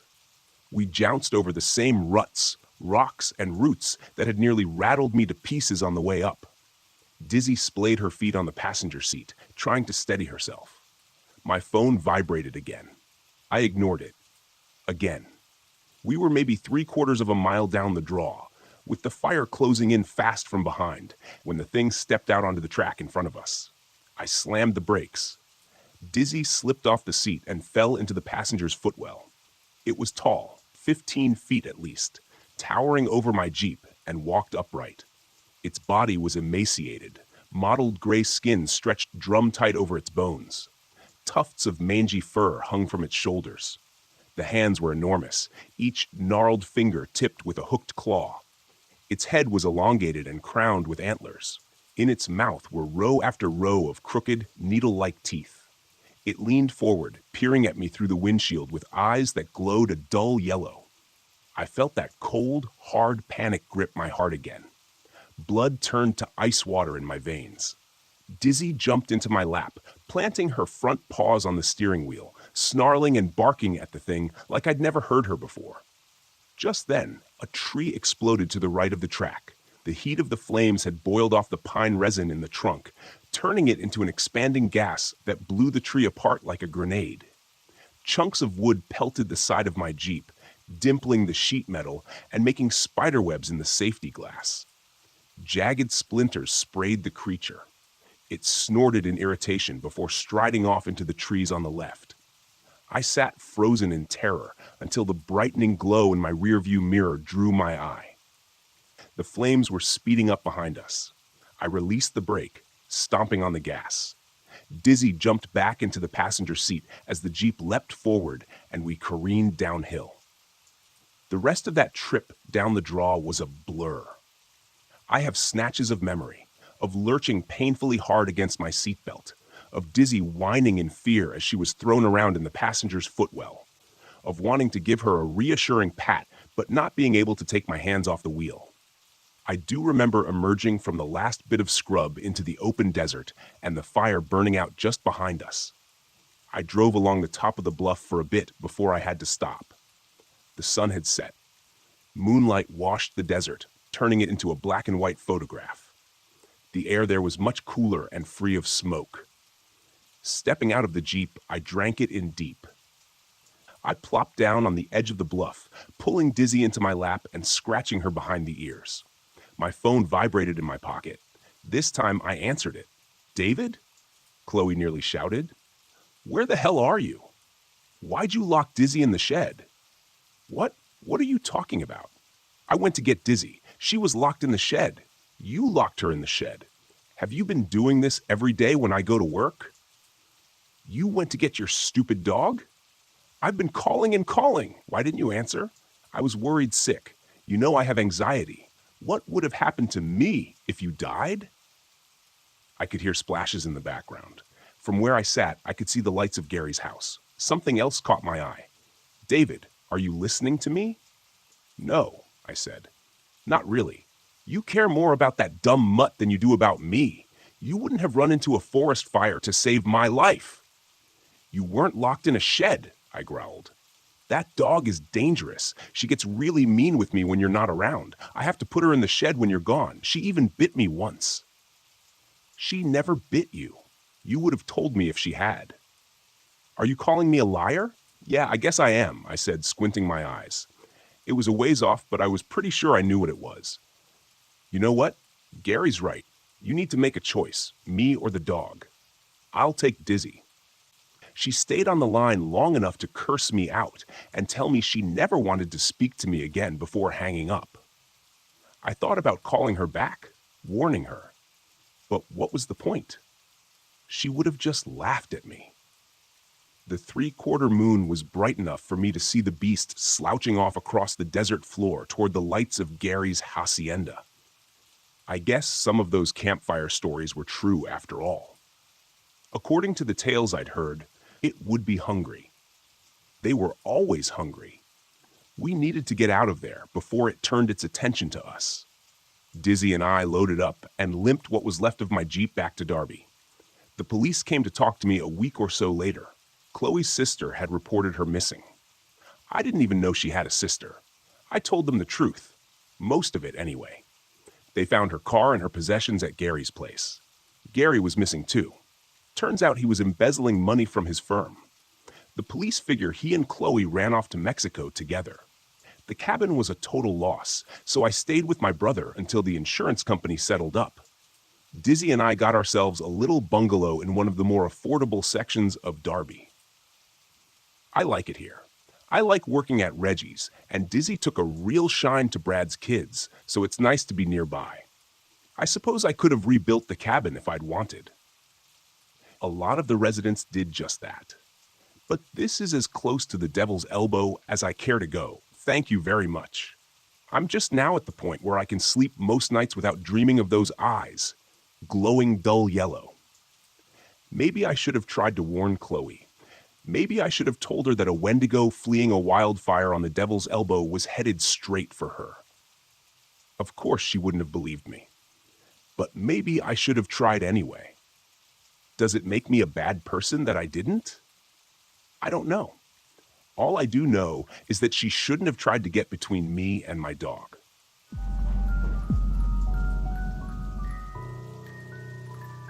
I hear you light the fire. Which one is the West School mod? Add video. Schoolman flash adjusting. Your dance is in my heart. Hugo's punishment is my wish and help. You really show gratefulness. Surprise eats food. Initially, help file word. What's the phrase? Speed incoming fire. Triple jump record. The Windlord. How and Yuri extinguishing sport. Main purpose for my shoes in white. Happy with my father wants more. Smokin' Swain. What's more? Prizes and cash, tourists in itself, and Play Store in the sky. Anywhere, and round to get more. File word search, outsource. Printing for the loss of I didn't either of person to all my friends. My aunt and I want in the dots.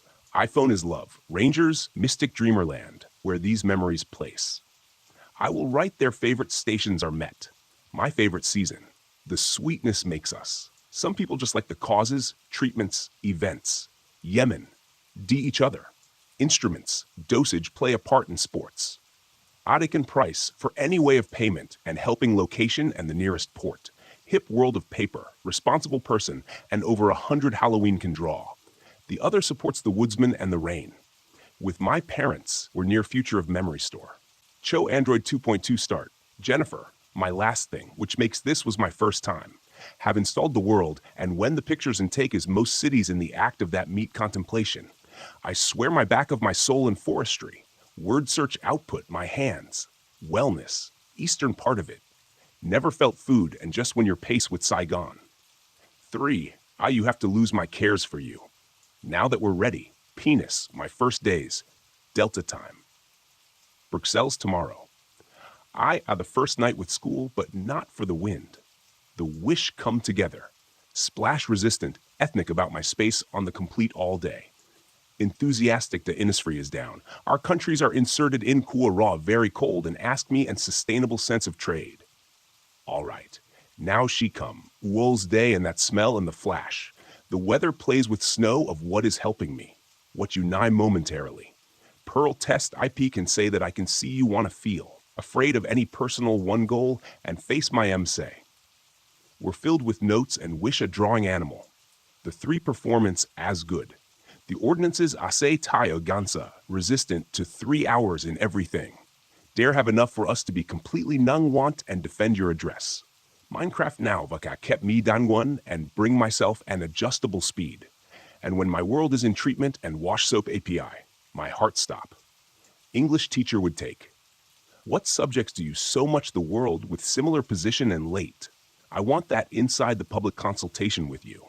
And me in the position, the personal or with smarted and tactical force stop, is the street king. Lineage inspection Troshide helper advancement has had my chance. I'd rather she would continue for your sweat, no strain. The cards, I spent my nights handside and stay away. The sole EV princess undersea Superman.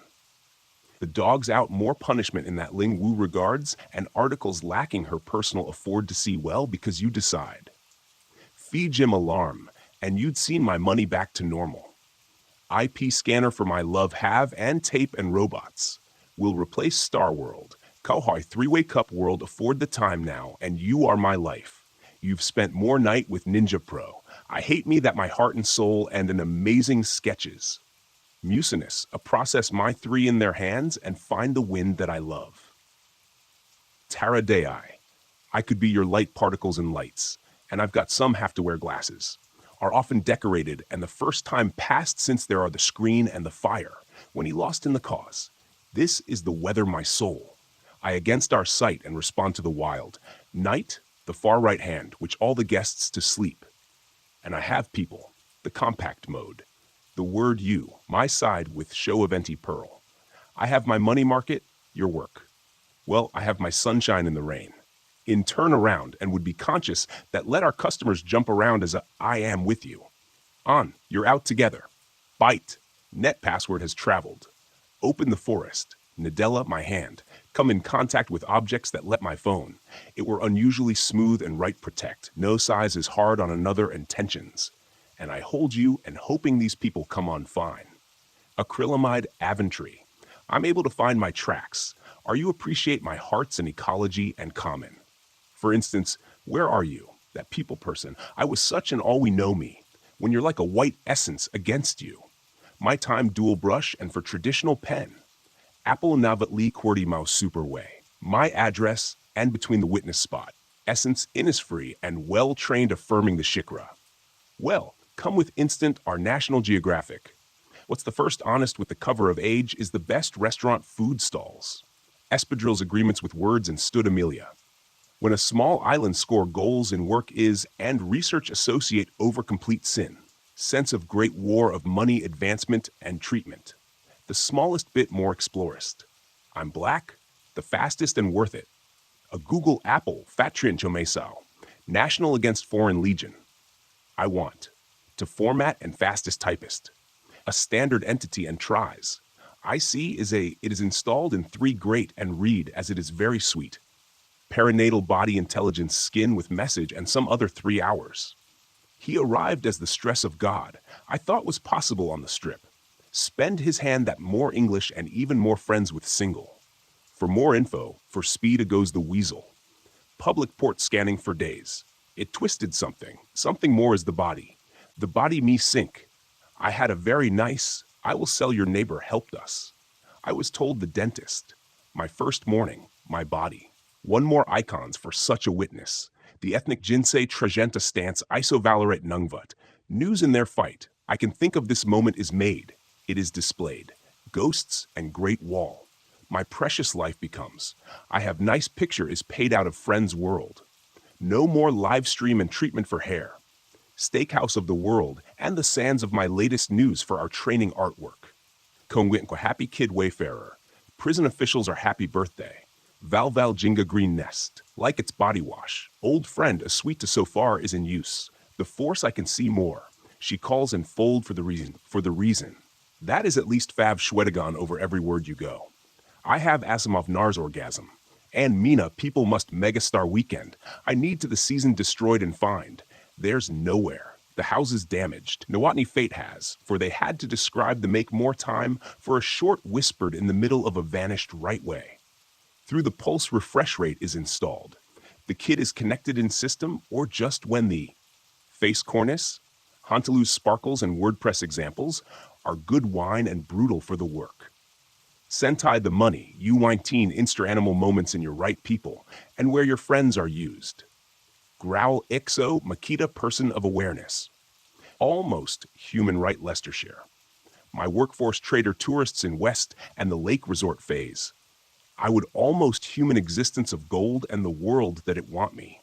Friends with me with national velvet bosses some. How tall is used, everything on with me. This is responsible in the moment. Equestria. Intangible truth is I can see baby you, till my chances that little hands are attempting to tell me what is the trees. Kai Internet and iPhone is not supported in my fashion for my special. In my chest and I made of peace and tell my. From get inducted into their nest is going in official download. Wonder Woman scream the kindest regards. Sunspace dress the result is not match. Icons automatically shut my chest. Warface my God, my prayer with new benevolence investments in your mouth with just like is there is nothing. For me, I know the easiest and friends more in action comedy with the dentist aground. Find out our exam essentials in my high-K Amazon IP mousepad. I seen on the way and price time is for the verge. Shake my vision Vietnamese. The Warrior Prince Albert and values format for a month since our Utica law enforcement agencies. I waited for impression on the gods of the most people. Seasoned and trained staff from Read and Wonderful Life and my world of words. 6V model Sumi's heart away to promise that we're used on the way. The hospital is restricted for it will always be. My dad reminds me of white needs for and underscores to never thought that I breathe when I will find music loud and have warned her. Makes sense.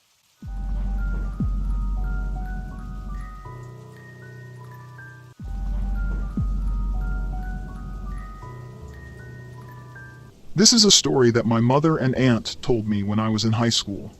I'm 21 now, and it has never left me. I think about it constantly and ponder over what happened. My grandfather passed away in June of 2020, close to a year ago. He was 96 when he died, and his death caused some issues in the family. These issues don't directly pertain to the story, but there are certain things about him that I need to share to explain the story in the best possible way. My grandfather, John, was a man who was extremely calloused and old-fashioned. He was bitter, abusive, and a complete macho man.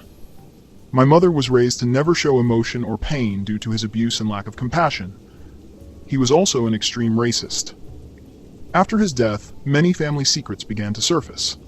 Everything that happened around him was brushed off and forgotten because he always had more important things to do, like drinking and having affairs.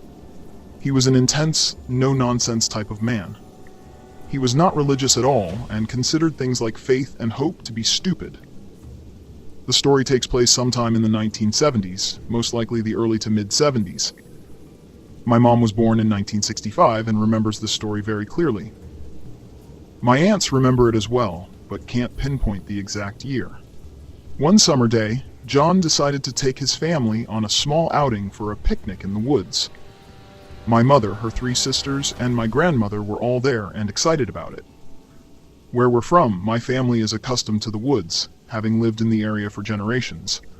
Going into the woods for a family activity was nothing out of the ordinary and seemed like just another normal day. They drove down a dirt backwoods road and stopped when they found a clearing large enough to accommodate them. The kids eagerly jumped out of the car and began playing after being cooped up during the drive. Meanwhile, my grandmother started unloading their food and picnic supplies. John surveyed the area to decide where to set up. As he was doing so, something in the woods beyond the clearing caught his eye. Before heading off to check it out, he yelled to the family, saying he'd be right back. Neither my grandmother nor the kids thought much of this since they were all familiar with the woods, and these particular woods were no exception. They continued unloading and setting up their things. Suddenly, one of the girls noticed something unusual in the clearing. It was a dirt mound, roughly the size of a small person, possibly even child-sized. It was too large to be an animal, especially since the woods in that area only had small animals like squirrels and raccoons. Scattered on the mound were large river rocks, which had been placed there intentionally, though not in any particular pattern. The dirt looked fresh, darker, and looser than the surrounding ground, as though it had just been dug up. The atmosphere shifted immediately from a fun day to something much darker. My grandmother became concerned and told the girls to stay away from it, Although she tried to stay calm and focus on the picnic, she was clearly unsettled. The children, being young, didn't share her level of worry and continued playing, avoiding the mound but carrying on as usual. The day seemed to return to normal briefly, with the girls chasing each other and laughing again. However, the sense of unease lingered. The trees around them created a dense wall of foliage, blocking their view of the deeper woods. Then, another of the girls spotted something else, this time hanging from a tree branch. It was a noose, tied high above their heads. While a dirt mound could potentially be explained away by nature, someone had to have placed that noose there. My grandmother froze when she saw it. Something was very wrong. They couldn't just leave because John was still in the woods. Even the children, who were too young to fully understand its implications, recognized the noose as a symbol of death. Anxiety began to spread through the group. Trying to maintain calm, my grandmother told the children it must have been left by deer hunters. However, deep down, she knew no sane hunter would hang a deer and then bury it. Her unease grew even stronger when they began hearing something from the woods, a rhythmic chanting. The sound was faint at first, echoing from deep within the trees. It was a deep, droning chant, accompanied by a drum beat, 3 steady beats, followed by a pause, then repeating. The sound grew louder and closer with each passing second. Panic set in as the sound engulfed the clearing, vibrating in their chests like they were at a concert. The chanting seemed to come from all directions, as if the very trees were alive with the noise. Suddenly, John's voice broke through the chanting. He was yelling from the woods, telling them to get in the car. He came running out, his face full of terror. The most emotion anyone had ever seen from him. John, the man who was afraid of nothing, was visibly shaken to his core. My grandmother quickly began throwing their things into the car as the kids scrambled inside. John and my grandmother loaded the car as fast as they could, not caring about organization. Food spilled everywhere, and some items broke, but they didn't stop until everything was inside. Once they were all in the car, they sped away. The main part of the story ends here, but one detail has haunted me ever since. My grandfather never spoke about what he saw in the woods that day. He refused to tell anyone, neither my grandmother nor his children. Anytime the story was brought up, he angrily shut it down and told them never to ask again. He never reported it to the police or spoke of it outside the family. Whatever John saw that day stayed with him until his death. When I first heard the story, I swore to myself that I would ask him about it one day. But now I can't, and I regret it deeply.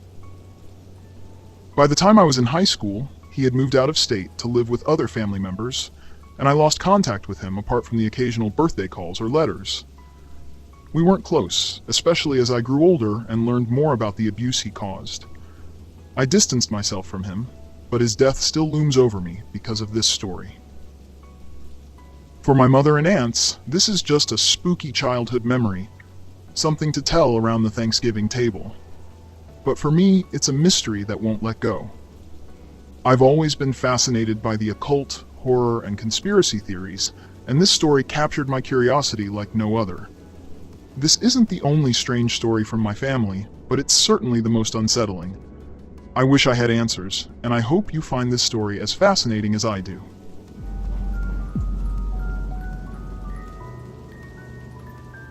In the summer of 1988, my grandmother thought it'd be a good idea for us to go camping. She said I needed to spend more time outdoors instead of sitting inside playing video games. I didn't really mind. She had an old beat-up tent, a rusty lantern, and a cooler packed with sandwiches.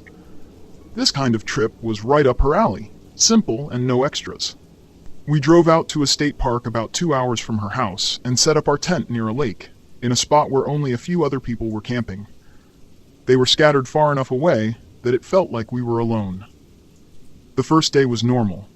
We walked around, checked out some trails, ate sandwiches by the water, and I helped her build a small fire. As the sun went down, the woods around us got dark fast. The trees swallowed up the last bits of light, and soon it was just the fire and the stars. I wasn't used to it being that dark, but my grandmother didn't seem to care. She was a tough woman, never afraid of anything. That night, though, I couldn't sleep. The forest was alive with strange sounds, branches cracking, leaves rustling, and what I swore sounded like footsteps far off in the distance. I kept telling myself it was just animals, but something about it didn't feel right. I lay there for hours, staring up at the inside of the tent, listening to every little noise. My grandmother slept peacefully next to me, breathing slow and steady in her sleeping bag, totally unaware. The next morning I tried to brush it off. I told myself I was just letting my imagination get to me. We spent the day fishing and cooking over the fire, but when the sun went down, the noises came back, and this time, they were closer. I lay in my sleeping bag, my heart racing as I listened to the sounds outside the tent. I couldn't shake the feeling that something, or someone, was out there, watching us from the darkness. By the third night, I was on edge. Every little sound made me jump. I tried to act like it was all in my head, but the feeling wouldn't go away. After we got into our sleeping bags, I lay there trying to calm myself down. Then I heard it again, a soft, slow crunching of leaves right outside the tent. My whole body tensed up. I stopped breathing, straining my ears to listen. The footsteps were slow, almost careful, like whoever it was didn't want to be noticed. They circled around the tent, close enough that I could feel the ground move under me. I didn't dare move. I wanted to wake my grandmother, but I was too scared to even whisper. The footsteps stopped right next to my side of the tent, and for a long moment everything went quiet. Then something pressed against the side of the tent, right where my head was. I felt it drag down slowly, like a hand brushing along the fabric. My heart was pounding so hard, I thought it might give me away. I lay there frozen, waiting for whatever it was to make its next move. After what felt like forever, the sound of footsteps came back, this time moving away from the tent. I didn't move for a long time, just staring into the darkness, too afraid to close my eyes. I must have eventually passed out from exhaustion, but it wasn't restful. The next morning, I woke up to the smell of coffee. My grandmother was already outside, stirring the fire like nothing had happened. I got dressed quickly and stepped out of the tent, my mind racing, going over everything from the night before. I walked around the tent, looking for any sign of what had been out there. At first, everything seemed normal, just leaves and dirt. But then I saw them. Deep footprints in the ground, much too big to be from any animal. They led from the woods straight to our tent and stopped exactly where I'd felt the pressure on the fabric. But it wasn't the footprints that made my stomach turn. It was the fact that they didn't lead back into the woods.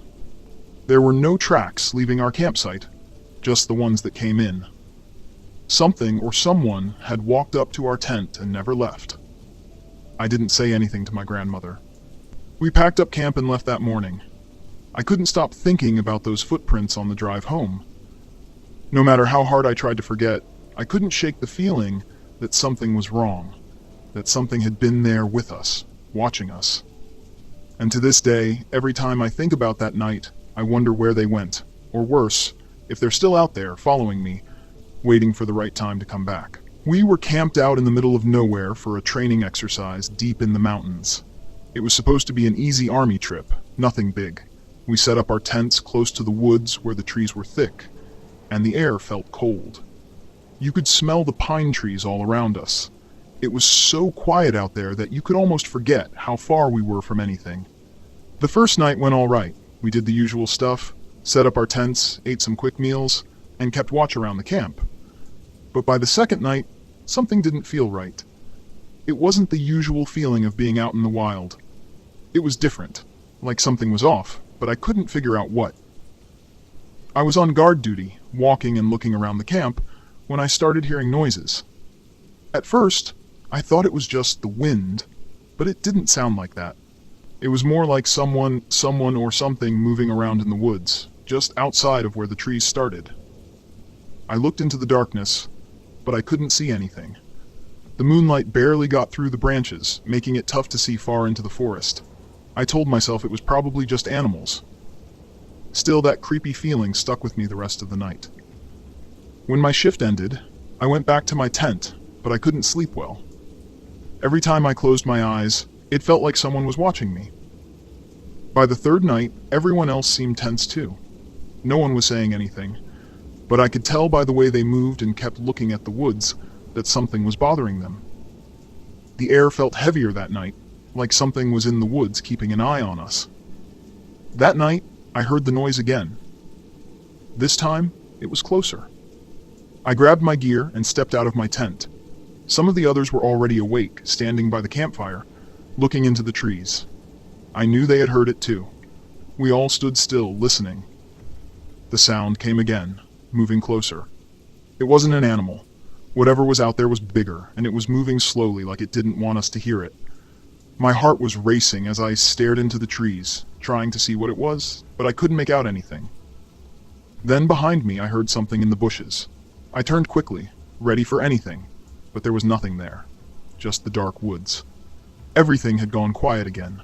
Too quiet. We didn't sleep that night. We all stayed up, watching and waiting, but nothing else happened.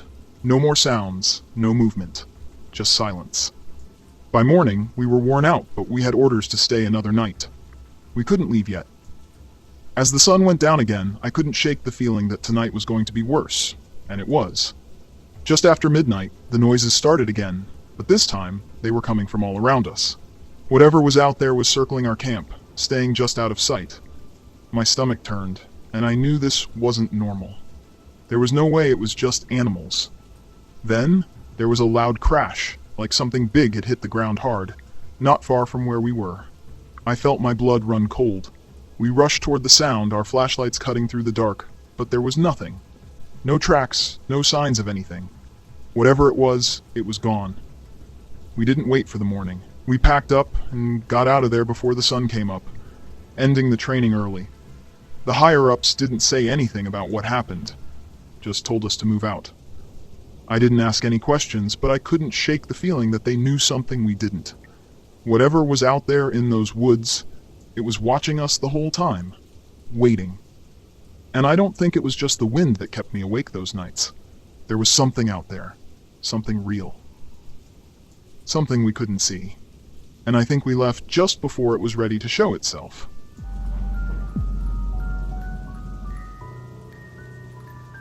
Growing up on a farm with over 250 acres of land had its perks: endless space to explore, the freedom to roam, and a sense of solitude that's hard to find anywhere else. At 17 years old, I was no stranger to hard work. My dad ran the place with a firm but fair hand, and I was more than willing to help out wherever I could. One summer evening, Dad mentioned needing some trees cleared in the deepest part of our woods. He offered to pay me well for the job, more than he usually would. The extra cash sounded good at that age. At the time, I had my eye on a used dirt bike that a friend of mine was selling, so I jumped at the opportunity. The next morning, I loaded up the truck with all the necessary gear, packing everything into the sturdy trailer my dad let me borrow. The area he wanted me to clear was a good drive through rough terrain, parts of the property we didn't frequent often. As I set off, the sun hadn't quite set yet, but was well on its way, making our fields look golden. The drive took about half an hour, the path getting narrower and more overgrown as I went deeper. When I made it to the spot, I took a moment to appreciate the serenity. There were tall trees all around, and the wind sounded peaceful. I got to work, the chainsaw roaring to life. The first few trees came down without a hitch. As I moved on to the next, I had the odd sensation of being watched. I paused, cutting the engine and listening closely. There was nothing unusual, just the typical forest sounds. So, for the time being, I shrugged it off and continued my work. A couple of hours later, while taking a break, I noticed something strange. One of the trees I'd felled earlier was missing. That couldn't be right or possible. Trees don't get up and walk away. I headed over to where it should have been, scratching my head. There was the stump, cleanly cut, but the tree itself was gone. I looked around, thinking maybe I dragged it off and forgotten about it, but no, it was nowhere in sight. A bit unsettled, I decided to chalk it up to me being forgetful and moved on. As the day wore on, little things started to nag at me. Shadows seemed to shift just beyond my line of sight. Once, I thought I heard faint laughter, but I assumed it was the wind. I should have been alone out here. The feeling of being watched grew stronger, but every time I looked around, I was still alone. Well after dark, I sat down for a late dinner. While eating, I felt that prickling sensation again, the hairs on the back of my neck standing up. I scanned the perimeter, but again I saw nothing out of the ordinary. Then, a sudden rustling sound caught my attention. About 20 yards away, the bushes shook violently as if something big was moving through them. I stood up in an instant, ready to go. "Hello?" I called out, getting no response. Wildlife was common out here, deer, foxes, sometimes a bear, but this felt different. Deciding it was best to keep working and finish up, I got back to it. By the time I loaded up the last of the logs onto the trailer, it was deep into the night. The woods were quiet, the daytime creatures settling down as the nocturnal ones began to stir. I checked my watch. 1 a.m. time had really gotten away from me. I pulled out my cell phone and called home. Mom answered on the second ring. "Hey, Mom. Just letting you know I'm going to camp out here for the night. It's a nice evening, and I'd rather not drive back in the dark." "All right, Han. Be safe and call us the moment you need anything." "Will do. Good night." After hanging up, I set about making a simple camp. I always kept a small tent and sleeping bag in the truck for occasions just like this.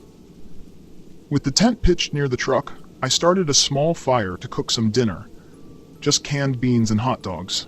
But they really hit the spot. Sitting by the fire, I pulled out a book my dad had lent me, a non-fiction book about the Civil War. My dad was a bit of a history and folklore buff. After a while, I closed the book, tossing another log on the fire. The night was calm, the fire crackling softly. But the quiet was soon interrupted by a faint sound, like someone stepping on dry leaves. I looked up, peering into the dark beyond the fire's glow. Just some animal, I thought to myself.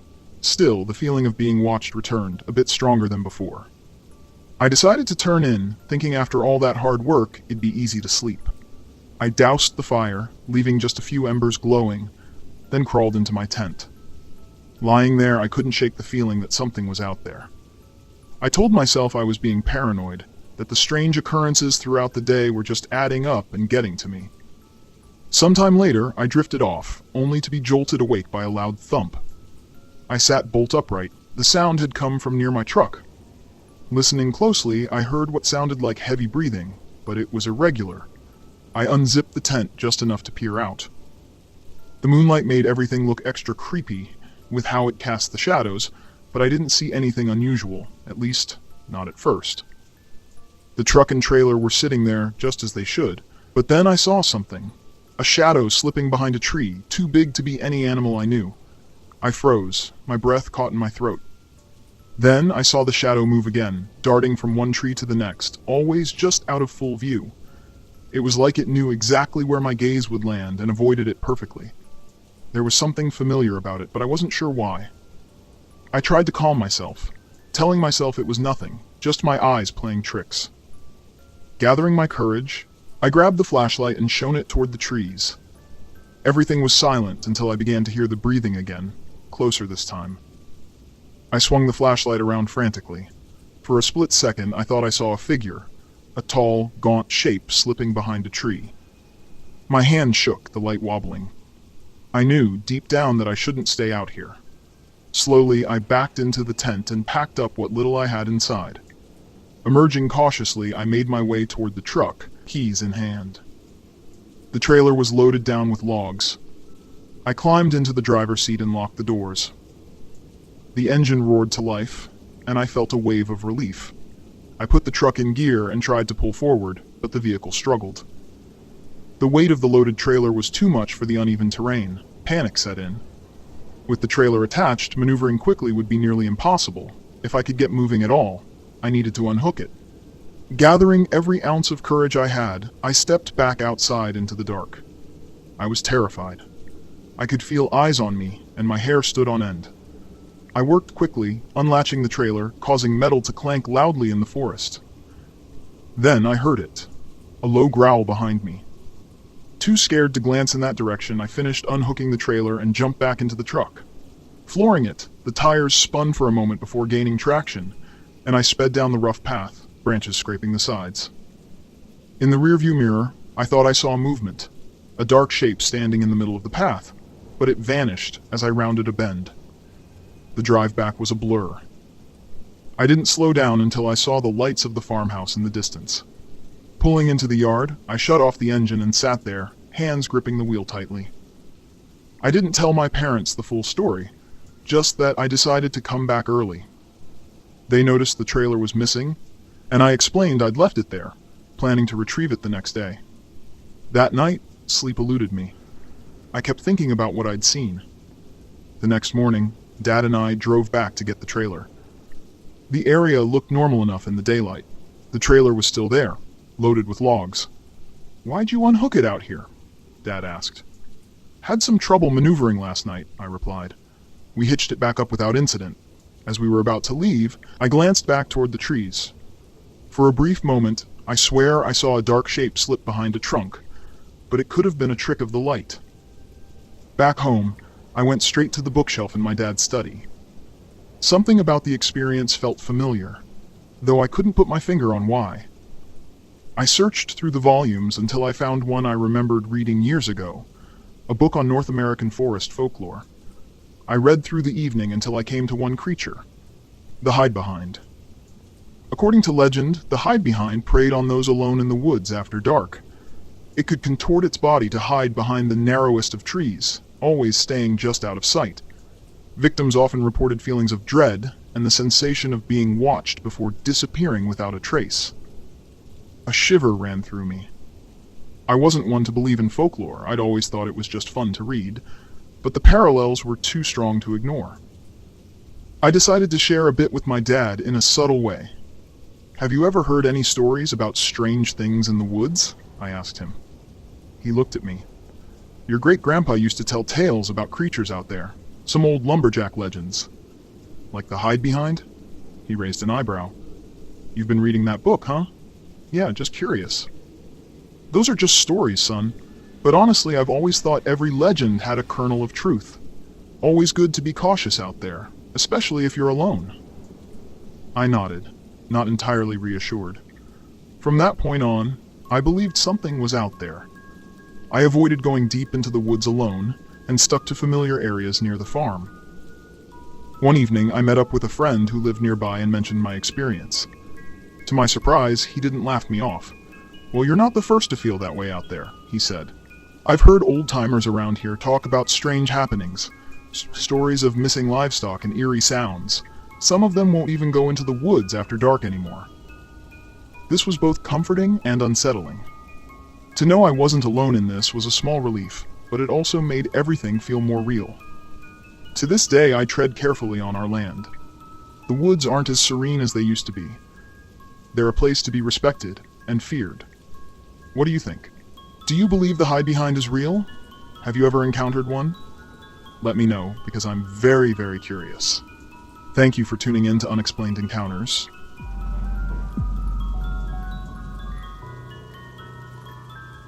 I had gone camping a few times before, but never like this.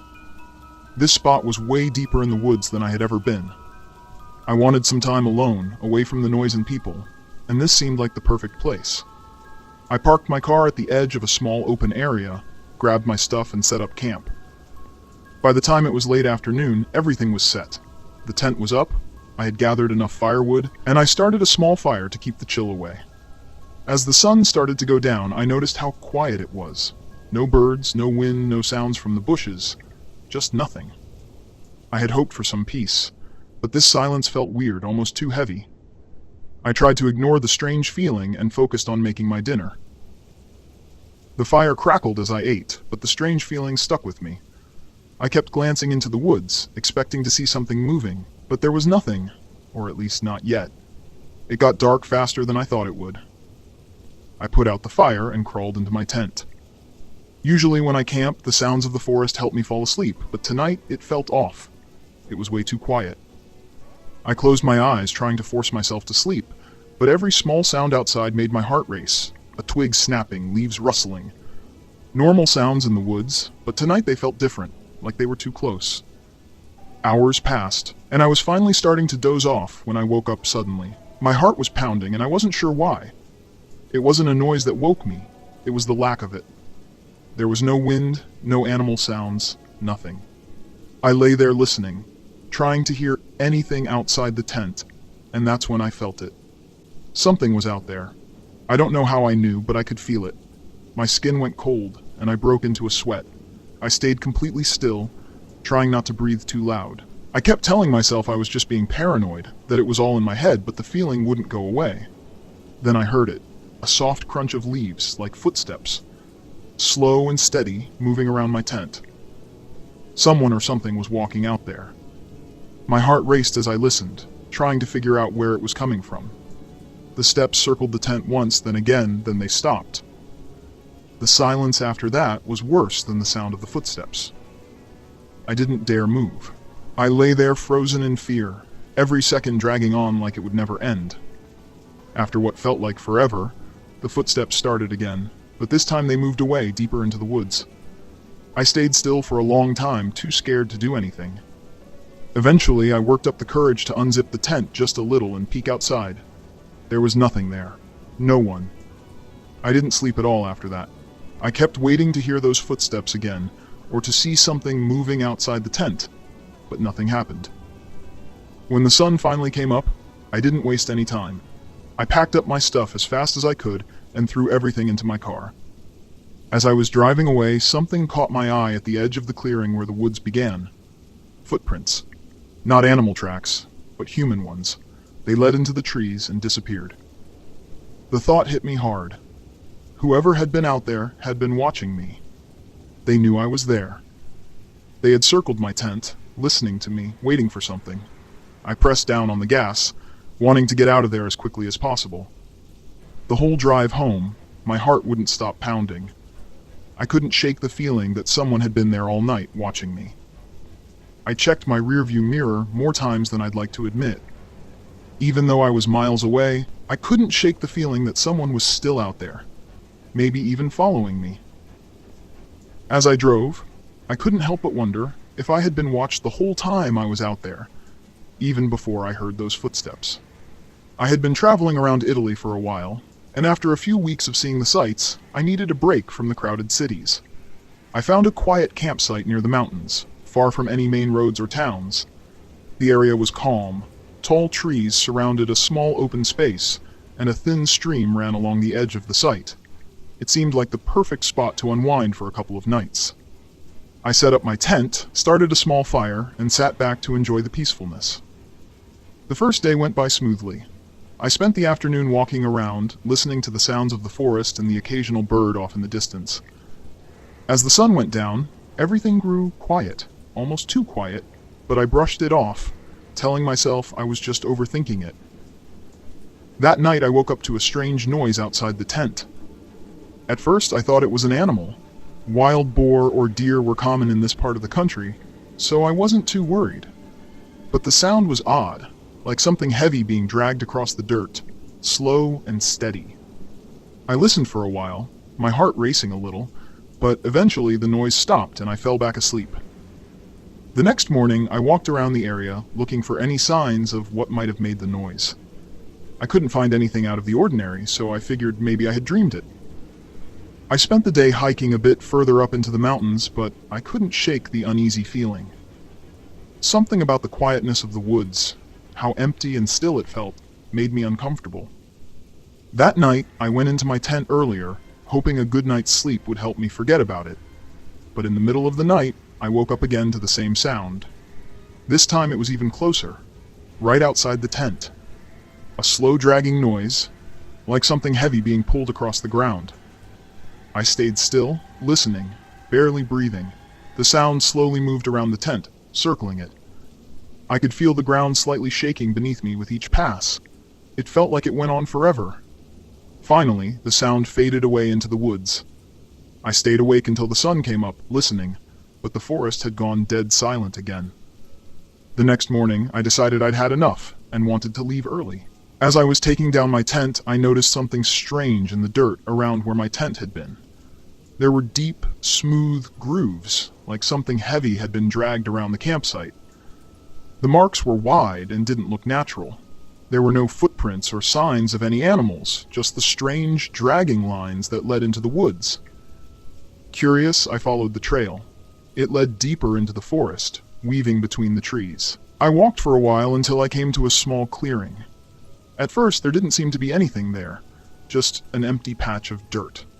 But then I saw it.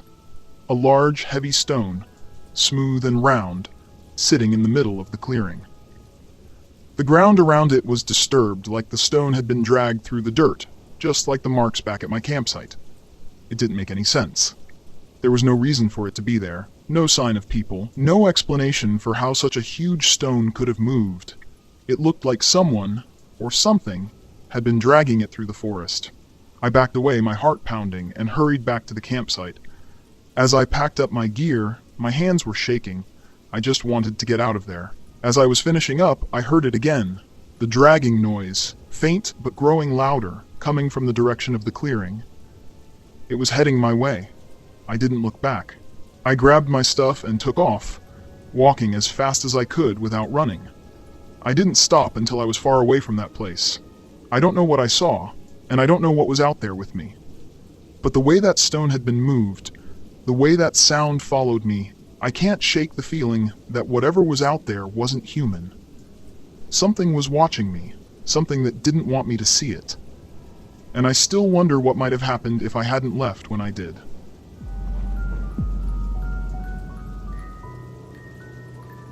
I decided to take my stepbrother Mark on a camping trip.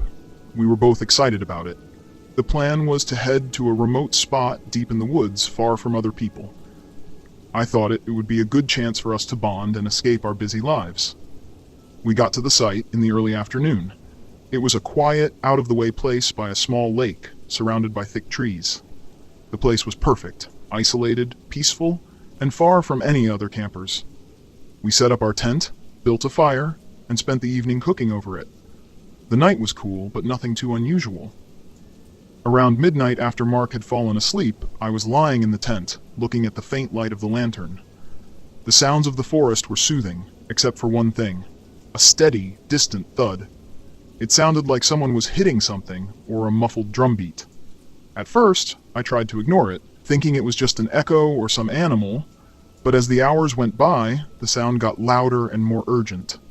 It was coming from the direction of the trees, not far from our campsite. I tried to wake Mark, but he was deep in sleep, and shaking him only made him mumble. Feeling more curious and uneasy, I decided to check it out.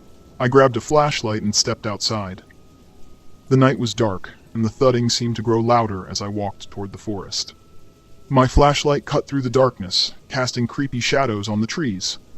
The thud was now mixed with a strange scraping noise. I moved carefully, shining my flashlight around. The noise seemed to come from near an old, half-buried tree stump. As I got closer, I saw a broken wooden crate, partly hidden under leaves and dirt. It was the source of the scraping sound. I was about to look closer when I noticed something strange about the crate. It was covered in what looked like dried mud and old blood. My heart raced, and I felt a shiver down my spine as I realized this crate hadn't just been left here. It had been purposely hidden. I pulled at the crate, and it came loose with a groan. Inside there was a small, rusty metal box. I hesitated, but finally opened it. Inside, I found old photographs and personal items, most of them with people's faces scratched out or covered up. A chilling feeling washed over me. It was clear this box didn't belong here, and the stuff inside was deeply unsettling. I quickly closed the box and buried it again as best as I could, my mind racing with thoughts. I returned to the tent, trying to stay calm and not wake Mark. The next morning, I packed up our stuff, eager to leave the place. I didn't tell Mark about the crate. I thought it was better not to scare him. We left the campsite without any trouble, and the drive back was quiet. As I looked back at the forest from the car, I couldn't shake the feeling that we had uncovered something deeply disturbing. It wasn't just the crate or the strange noise. It was the unsettling thought that whatever was hidden in that box was meant to stay buried. The forest seemed to watch us as we drove away, like it was holding its breath, waiting for us to leave. I couldn't escape the sense that we had been watched, and that we had left something behind, something that didn't want to be found. The unease lingered long after we were gone, and I knew that whatever we had stumbled upon was still out there, waiting in the shadows. I was in the army, and we were on a training exercise deep in the woods. We had set up camp for the night, far from any town or road. The trees were thick around us, and the only sounds were the leaves rustling and the occasional distant call of an animal. The air was cold, and a mist was starting to creep in, making the night feel even more isolated. We'd been moving all day, carrying heavy packs and gear, and by the time we set up our tents, I was exhausted. We ate quickly, using our headlamps to see what we were doing, then crawled into our sleeping bags. The forest was dark, with only the faint glow of our campfire and the dim lights of our headlamps to break through the blackness. Lying in my tent, I stared up at the fabric above me, trying to ignore the uneasy feeling creeping in. Something about this place felt wrong, but I thought it was just because I was tired, so I tried to sleep. I woke up to a strange noise. It was a low, steady thumping, like something heavy hitting the ground over and over. I listened closely, trying to figure out what it was. The sound was steady, almost like footsteps, but too heavy to be a person. I sat up and unzipped the tent quietly, peeking out into the darkness. The mist had thickened, making it hard to see much beyond the faint glow of our dying fire. I couldn't see anyone else moving, so I figured the others were still asleep, but the thumping continued, getting louder and closer. I grabbed my flashlight and stepped out of the tent. My boots sank slightly into the damp ground. I moved the light around the camp but saw nothing unusual. The sound was coming from deeper in the woods, just beyond the trees that surrounded our campsite. My gut told me to stay put, but something else, maybe curiosity or a sense of duty, pushed me forward. I walked slowly toward the noise, each step feeling heavier as the sound grew louder. The mist swirled around me, and the trees seemed to close in, their branches almost reaching out like hands in the darkness. I kept going, my breath visible in the cold air. As I got closer, I noticed something strange.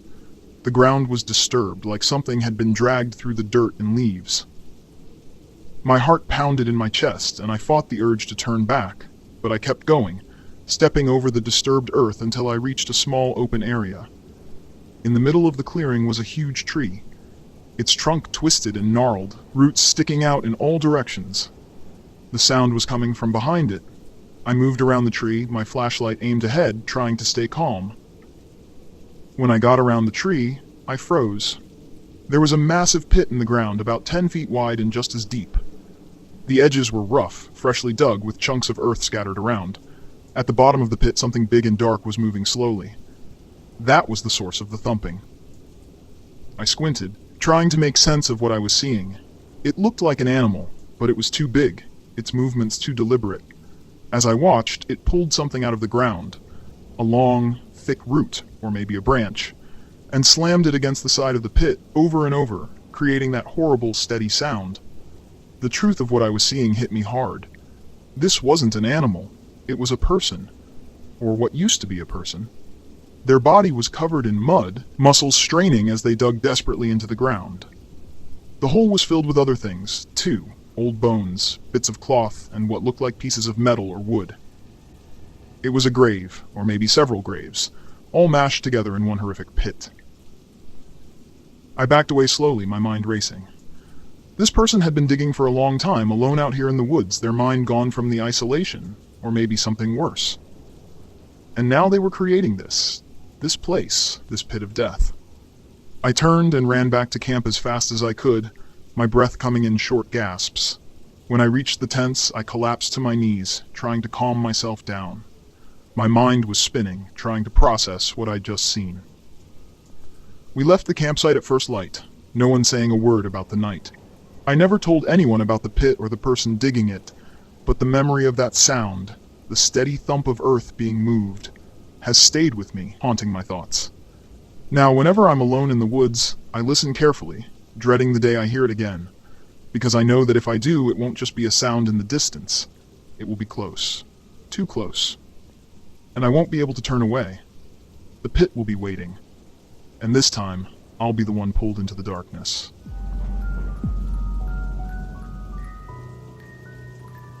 This happened when I was growing up, around 2004 or 2005. I was about 13 years old. It took place in a rural area quite a ways outside of Uvalde, Texas. The town itself was really small back then, not much to look at, just one of those towns that really isn't on the way to anywhere important. My father knew someone who owned a deer lease that was about 1,000 acres down in that area. Anne, the owner, had been complaining a ton about hogs tearing up their land. Since it was open season on hogs in the south, my dad thought he would surprise me that summer and take me down for a week to go hunting. It not only helped him with networking for his job, but it also gave us some quality father-son time. I remember the drive down from Dallas. It was torture. It was about 7 hours in my dad's hardtop Jeep Wrangler. The car was so uncomfortable, I hated it.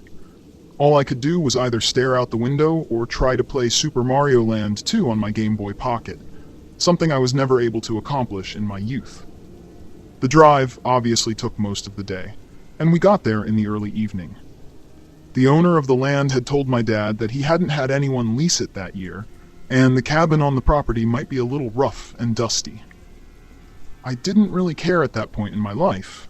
I'd been in the Scouts for a couple of years and spent a lot of my free time in the woods fishing or with friends. Needless to say, I was pretty comfortable roughing it. So, after unlocking the gate and driving down to the cabin on the land, we settled in. The cabin was pretty rough. Dust covered everything, flies buzzed around, and it looked like some raccoons had gotten into the place. After cleaning up a bit and getting out the sleeping bags, then setting up the cots, we decided to sleep. Something about that night was weird. I was never able to get comfortable enough to fall asleep for any restful amount. I couldn't quite put my finger on why, but I had the feeling of being watched. I finally drifted off, what I guess was maybe an hour. When we woke up it was early, around 7 a.m. We decided to scout around the land for tracks and signs of hogs and find a good place to set up a blind. It was summer, and it was horribly hot in the afternoon, so morning was the best time to be out. After walking for an hour or so, we came upon some lightly dense trees, and luckily found signs of the hogs, typically torn up ground where they had been rooting. So we followed them into the trees. I was looking for more signs when my dad stopped me with his arm. I remember looking up and seeing someone standing about 50 yards away. Some of their body was blocked by the trees. This was private land, so they definitely weren't supposed to be there. We had also confirmed from the owner before we got to the lease that nobody was out there. Not to mention the gate was locked when we first arrived. The person was wearing a brightly colored red jacket. We slowly walked toward them, and my dad called out something like, "Hey, we're hunters. This is private land."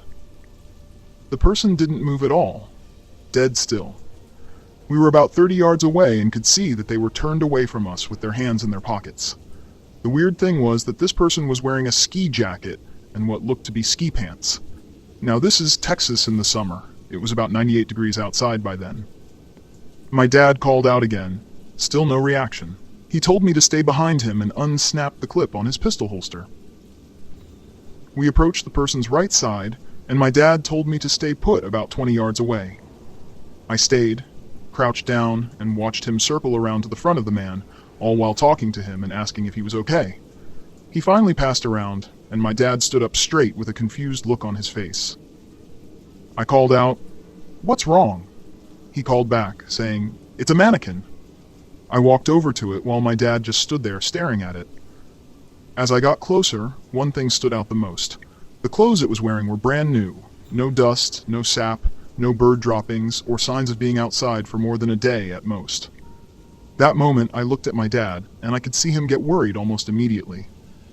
After that, I felt that same feeling again, like we were being watched. And I know my dad felt it too. I wanted to start crying, and I remember feeling suddenly so scared. My dad whispered, "We're leaving right now." He grabbed my hand and drew his pistol. He scanned the area the entire way back while I was trying to hold back panic tears. We got back as fast as we could. I was so terrified, but it felt like an eternity. In reality, it was only maybe 45 minutes max. After returning, we packed up and left that day. We didn't talk much on the way back.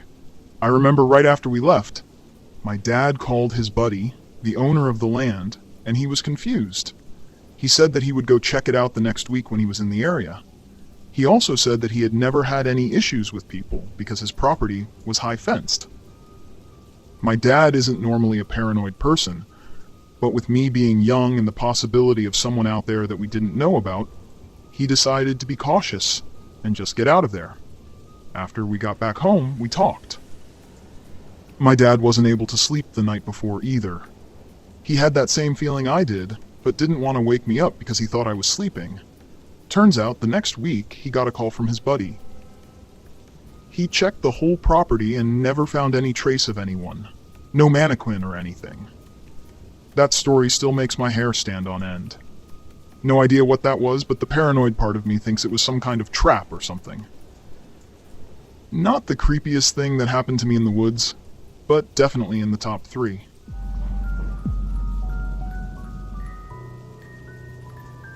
I'm a Canadian cop, and last summer I decided to spend a weekend camping alone in the wild. I picked a secluded spot deep in the woods, far from any trails, hoping for some real peace and quiet. The place was beautiful, tall pines, a calm lake, and just the sounds of the forest. I set up my tent and started a fire to cook dinner.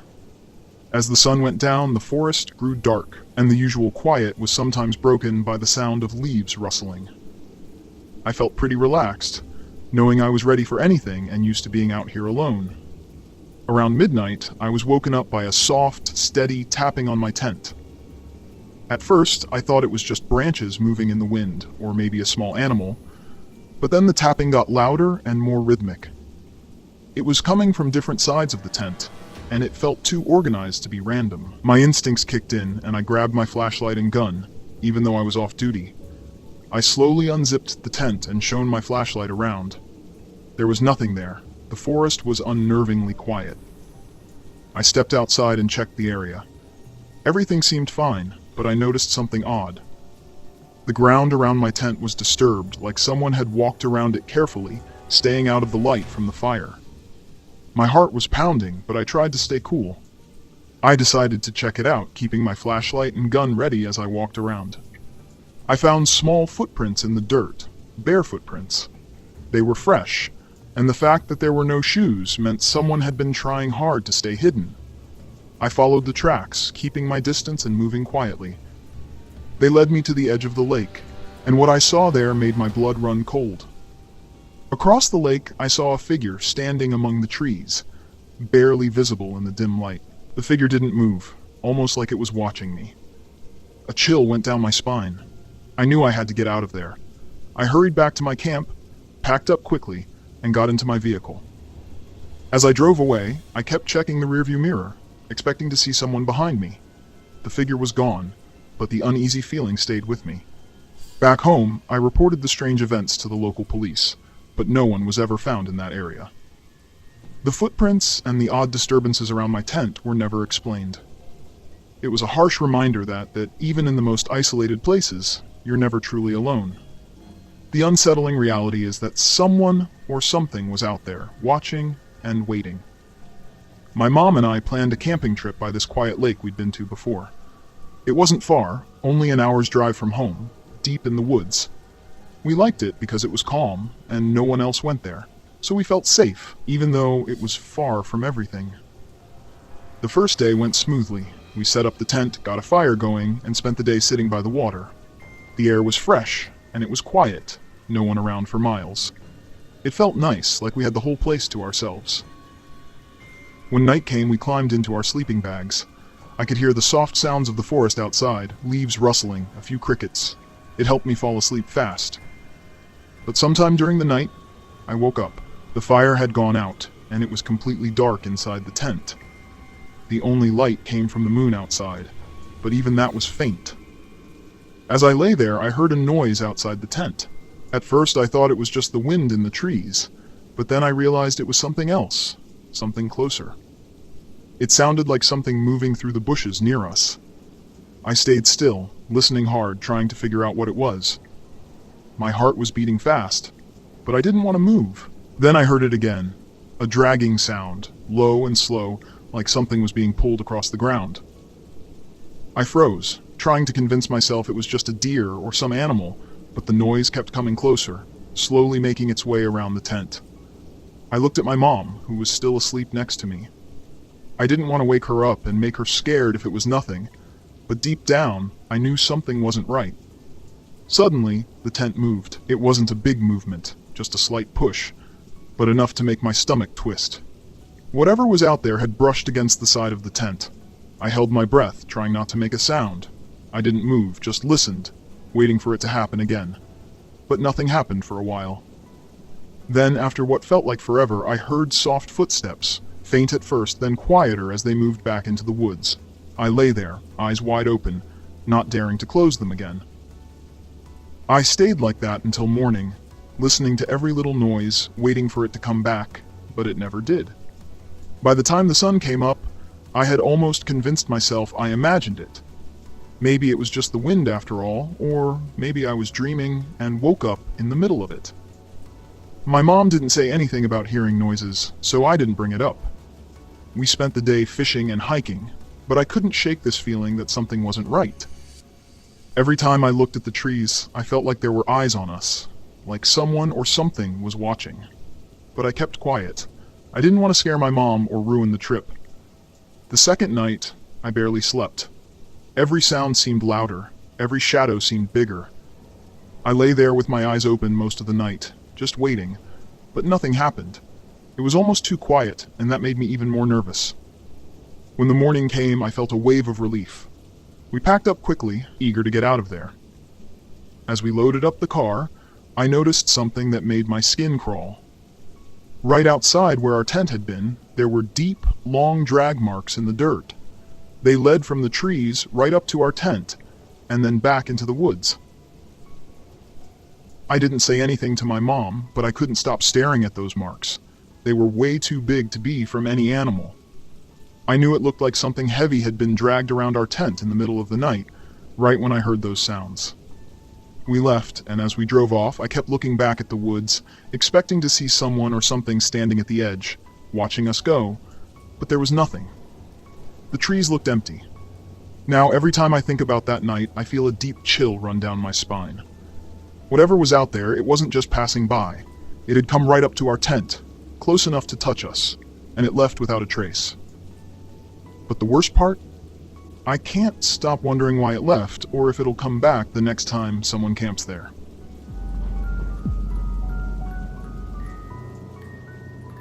Camping with a friend had been something I had been excited about for weeks. We planned to hike to a remote spot, set up our tent by a quiet lake, and spend a weekend away from everything. The drive to the trailhead was calm, with only the sound of trees rustling and gravel crunching under the tires. We parked, grabbed our gear, and began the hike. The trail was hard to see, covered with thick brush and trees, the kind of place you'd only find if you knew exactly where it was. We made our way through the woods, using an old map I had found online. As we went deeper into the forest, the trees became denser, blocking out most of the sunlight. It was cooler there, and the air smelled of damp earth and pine. After a couple of hours, we reached the lake. It was small and almost hidden by the trees, with a surface as still as a mirror. We chose a spot on the far side, away from any possible visitors. It was perfect. We set up the tent, collected some firewood, and got ready for the night. The first night was normal, with just the usual forest sounds around us. By the second day, we had explored the area and even found an old abandoned cabin a short walk from our camp. It looked like it hadn't been used in years, with the roof falling in and the door barely hanging on. We peeked inside but found nothing but dust and rotting wood. It was clear no one had been there for a long time. As night fell on the second day, the forest seemed to get quieter. We sat by the fire, enjoying the warmth and the sense of being alone. It was the kind of quiet that makes you notice every small sound, branches snapping, leaves rustling, and distant animal calls. But then we started hearing something different. At first it was faint, almost like wind, but it wasn't. It was a low, steady hum coming from deep in the woods. We both heard it, but neither of us said anything. It was probably just a natural sound we weren't used to, but the hum grew louder, and with it came a feeling I couldn't shake. It felt like we were being watched, like something was out there, just beyond the firelight. I tried to brush it off, telling myself it was just my imagination, but the feeling only got stronger as the night went on. The hum became more noticeable, almost like a low, mechanical buzz, and it was getting closer. My heart started to race. I could tell my friend was also on edge, but we both tried to stay calm. We knew we were far from civilization, with no cell service and no easy way out. Then, just as suddenly as it started, the sound stopped. The forest was completely silent, as if it was holding its breath. That's when we saw it. Movement in the trees, just outside the fire's glow. It was fast, darting between the trees, too quick to see clearly. My stomach twisted with fear. I wanted to say something, to suggest we pack up and leave, but I couldn't find the words. The fire began to die down, casting long, flickering shadows. I grabbed more wood, but my hands were trembling as I threw the logs on the fire. I noticed the movement had stopped. The forest was still again, but the sense of unease remained, like the tension before a storm. We hardly slept that night, and when morning finally came, we were both on edge. We decided to cut our trip short. We packed up quickly, not talking about what had happened. The hike back to the car was nerve-wracking. Every sound made me jump, and every shadow seemed like it was hiding something, waiting to pounce. When we finally reached the car, a wave of relief washed over me. We threw our gear in the back and left as fast as we could. As we drove away, I glanced back at the forest. Now just a dark line on the horizon. The hum was gone, the movement was gone, but the feeling of being watched stayed with me. Now, even after all this time, I can't explain what happened that night. There were no ghosts or monsters, just a sound and a feeling that something was out there, something that didn't want us there. The most unsettling part? I'm not sure if it was watching us or if it knew we were leaving. Either way, I haven't been back to those woods since. Some places hold secrets we're better off never uncovering, and I know now that some experiences leave marks that never fully fade. I never expected a camping trip with my mother-in-law to become so unsettling. It was meant to be a relaxing weekend escape. Just the three of us, my wife, her mother, and me. We chose a spot deep in the woods, far away from the city's noise, hoping for some peace and quiet. We set up our tents and started a fire. As night fell, the forest was filled with the sounds of crickets and rustling leaves, but something felt off from the beginning. I figured it was just me being out of my element. After dinner, we sat by the fire, and as darkness took over, the shadows from the trees seemed to stretch and twist in strange ways. I tried to ignore the uneasy feeling and went to bed early, hoping a good night's sleep would help. Around midnight, I woke up to a scratching sound against the tent. My heart started racing. I held my breath, trying to listen. The scratching stopped, replaced by a faint dragging noise. I lay there frozen, too scared to move. I must have waited hours before I finally managed to look outside. The forest was completely silent, and everything seemed normal. I went back to sleep, but the uneasy feeling stayed with me. The next morning, my mother-in-law looked more tired than usual. She had dark circles under her eyes and seemed jittery. I didn't say anything, but I couldn't shake the feeling that something was wrong. Later, we decided to go for a hike. We followed a narrow path that led us deeper into the forest. About an hour in, I saw fresh footprints in the dirt, but they weren't ours. They were small and seemed to be going in the direction we had just come from. My skin crawled with fear, but I kept quiet, not wanting to worry anyone. When we got back to the campsite, I found my wife and her mother huddled together, looking through their belongings. Some of their personal items were missing, things that weren't just misplaced, but had been taken. That night, the scratching sound came back, louder and more persistent. I couldn't take it anymore. I grabbed a flashlight and went outside. The forest was completely dark, with only my flashlight cutting through the blackness. I looked around the campsite, my heart pounding hard. Then I saw it. Deep, strange scratches in the dirt that made a circle around our campsite. My stomach dropped as I realized they were too precise to be made by animals. I rushed back to the tent, trying to ignore the growing fear in my gut. I made up my mind. I packed up our things and told my wife we were leaving right away. Even though she was hesitant, I was adamant. We drove home in the middle of the night, feeling a sense of relief as we left the forest behind. When we finally got home, I couldn't stop thinking about what we had escaped. The scratches, the missing items, and the unsettling noises. It wasn't until weeks later that I learned the area we camped in had a history of strange occurrences and disappearances. What scares me the most is that someone or something might have been watching us the entire time, waiting for the right moment to strike. I still wonder what would have happened if we had stayed just one more night.